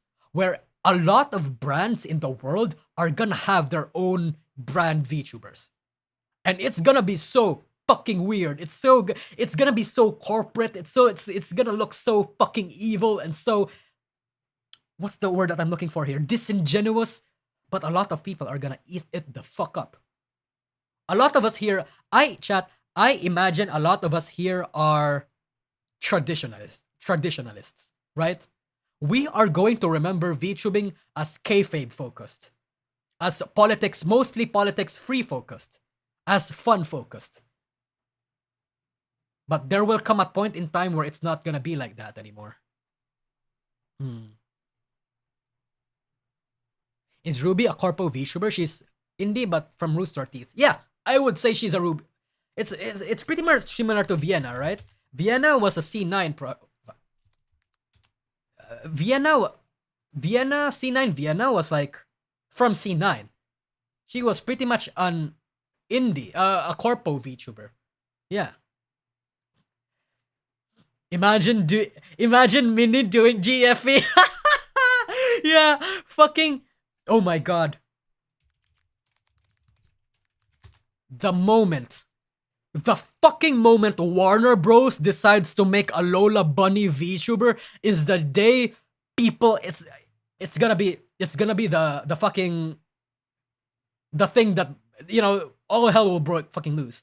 The dams will fucking break. It's gonna be so fucking degenerate. A lot of brands are gonna pick up on it. Also have their own vaguely sexualized fucking VTubers that they also have to tiptoe between the lines because, you know, the Me Too movement will actually pretty much not like over sexualized shit because, you know, Warner Bros and Bugs Bunny have mostly children demographic and they probably don't want children looking at that shit. But for like for roughly people that are 16 plus brands like Warner Bros, this shit is gonna be fucking everywhere.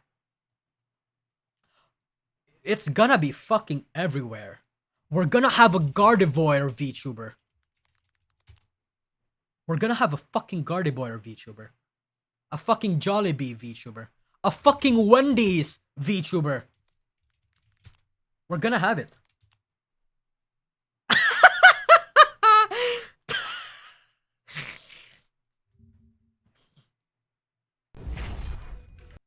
Oh my god. Very old. Remember when Foss used to be like an actual robot instead of a robot man?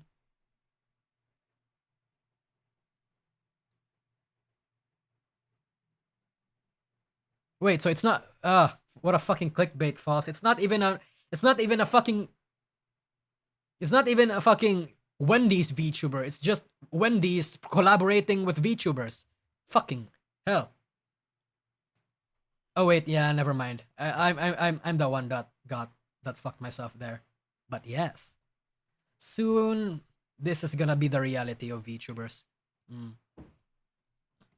Anyway, chat. Yes.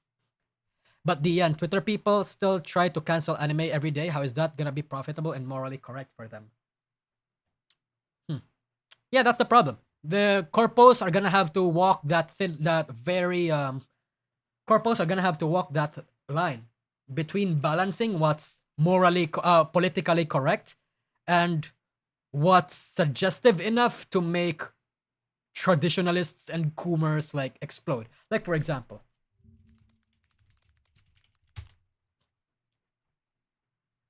shit like this is good. If companies manage to find shit, or if companies are actually genuinely able to do shit like this, they might win. So for some context, the PlayStation UK thing where they purposely, by the way, purposely said treat yourself to 9 to 19 inches of venom. Obviously, there's something of a sexual subtext there, and then fucking everybody went wild with it, bro. And no, yeah, but again, lots of horny motherfuckers up in this bitch.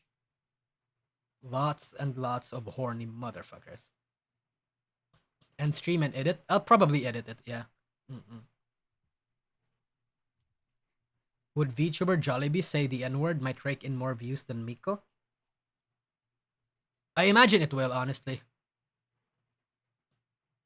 Here's the thing, chat. Ayo, what did you look at it again? Because my interest was piqued. Also, Anzu, Okairi, I missed your memes. Why did you stop making memes?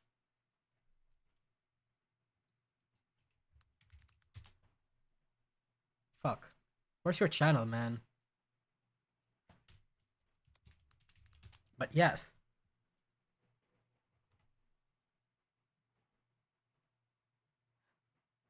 Anyway, back to the question. Would VTuber Jollibee say the N-word might rake in more views than Miko? Here's the thing. Here's the very unfortunate truth. If you appeal to any side of the political spectrum, whether you're like right or left, when you make a statement and you have the entertainment skill to back it the fuck up, I mean, to back up your own career as an entertainer, I mean, then you in any side of the political spectrum, you'll 100% be successful. It doesn't matter if you get cancelled on Twitter. It doesn't matter if you get cancelled on YouTube. Even if you say the most if you say the N-word, for example. If you say the N-word or something, you will attract a certain demographic. You will attract a certain demographic. And whether or not you will want that certain demographic to be attracted to you, you will want that demographic to be your main audience, that's going to be ultimately up to you. But no. Any agency or any company being racist, being morally incorrect, or being morally correct will be profitable either way.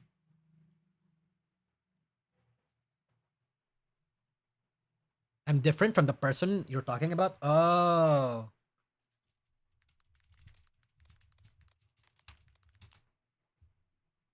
Oh, that's... Oh, wait, no. So you're not Anzu. You're not the Anzu that I know. Unfortunate. Didn't stop Jackie Chan from saying it in a movie. It was a different time. Back then, saying the N-word was funny. In fact, saying the N-word was a very common thing to do, honestly. That's why you have like fucking PewDiePie. And like literally most fucking content creators saying the N-word. Right now, saying the N-word is like morally bad. You get cancelled and shit. Well, not really. If you say the N-word, you might get cancelled if you have, let's say, a demographic that is entirely against that kind of shit. But if you say the N-word with an audience like, let's say, what's a very traditional, let's say you have Pipa's fan base. If you have a fan base that is similar to Pipa's, you say the N-word, you'd get fucking praised, bro. You'd get Superchat rained. It really just depends on demographics. I don't believe in the go broke, go broke thing, I don't believe that it's a thing. It really just depends on who you cater to. And whoever you cater to hard. That's where you make your money. You can't fucking tiptoe. You can't half-heart shit. You have to be somewhere. You have to, you have to know where you stand, I guess. Why are you so afraid of getting canceled? Because I have a YouTube channel to lose and I don't want to get canceled again. You have to fucking, you have to understand, chat. Although I might pretend to be the based fucking, say the guy that says what he thoughts about, obviously I can't fucking say racist shit. I can't make content or say shit that can get me canceled. Obviously, some of them are for principal reasons. Obviously, I don't like racism and all that shit. But some of them, even the principles that I disagree in, I can't say that anymore. Because I'm genuinely traumatized of getting canceled. Yeah. Play the Miko clip? Can you get away after saying the N-word in the Philippines? Yes, actually. Yes. Bro, in fucking Asia, you can be racist. You can be sexist. You can be any kind of ist and people will laugh it off. And people will actually genuinely because racism in Asia is very common. It's gotten to a point where it's so normalized. Yeah. Like when we say, yeah. People call us sea N-words. People call us flips. Sea monkeys. Or something like that. That's not racist to us. We don't get offended. I mean, at least me personally, I don't get offended if I get called a sea monkey. Or a brownie or whatever. I don't get fucking offended. Because I've been called worse shit. I've always been called worse shit. And I also fire back similar or counter inter-Asian racist stuff too. Like I call Chinese people racist shit. I call Thai people racist shit. And they just laugh it off. And they fire back even more Filipino racist shit here. That's the reality of Asia. We don't necessarily work with Asian fucking rules. A lot of companies here in those places might pretend that they care. Like for example, in hotels, right? You're not allowed to be racist in some in some corporate settings. You can't be racist or whatever. But that's because of professionalism's sake. But in a very normal, casual environment, it's a fucking free for all here. You can be racist. Except Philippine X. No. Philippines is something that universally fucking we don't accept that. That's actually much more racist. Philippines is so much more racist than it's much more offensive to us than just saying the word monkey. I would rather be called all manners of slurs than be called a Philippine X. Literally call me C N-word or whatever. Just not that. You can call me a flip, just not that, bro. I mean, that's the same thing with Latinos though. They don't want to be called Latinx. They can be called any sort of racist shit, just not Latinx, Yeah. It's actually pretty fucking funny. What does that mean? So oh my god. So Philippine X is basically the Westerners' attempt to make a gender neutral term for fucking for Filipinos. Basically, it's fucking Western imperialism trying to force down their superior morals down our throats without asking for our context, without even understanding or doing their own research for Filipino language. Because the fact of the matter is, the word Filipino is already a gender neutral language. The concept of having O or having an A the concept of having O or A, like A being feminine and O being masculine, that's a very Western thing. In multiple cultures, in fact, in most cultures, that does not apply.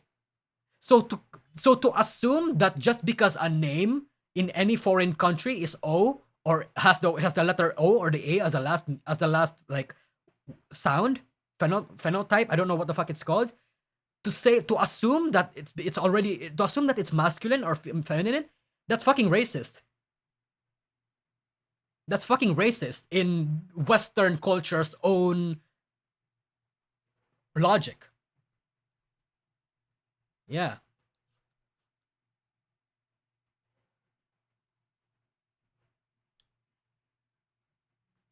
And I think that's the reason why a lot of people are pushing back against that. Because the reason why is that a lot of people really like to, you know, it's actually half racist. It's kind of racist when you think about it. When you try to apply your own fucking ideologies and beliefs to another agency or to another culture, and that culture doesn't even know what the fuck you're talking about, but you really want to educate them because your culture is superior. That's kind of racist, isn't it? Thinking that your culture is superior than the other culture, that's kind of racist, right? Ironic. Yeah. It's the irony, exactly. It's ironic. Mm.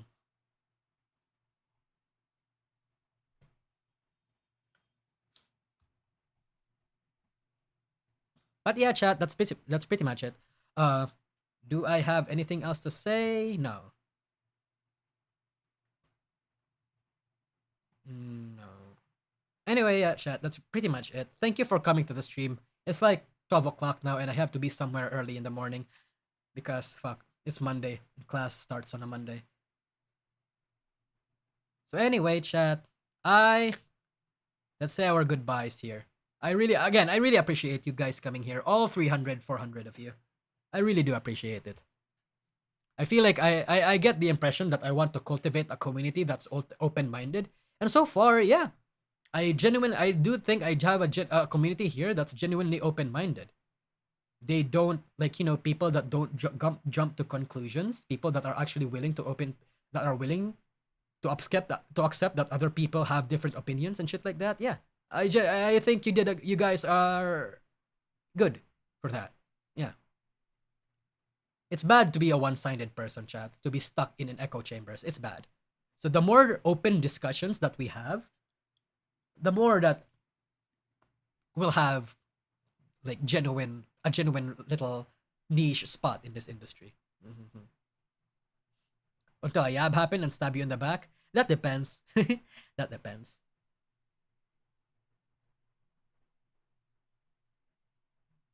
We're waiting for you to say the N-word, TVH. I'm never gonna say the N-word, bro. Unless I'm like tricked to. But anyway, yeah, that's basically it. Anyway, chat, that's pretty much it. Bye-bye. Thank you for coming again. Bye-bye. Humu. Bye-bye.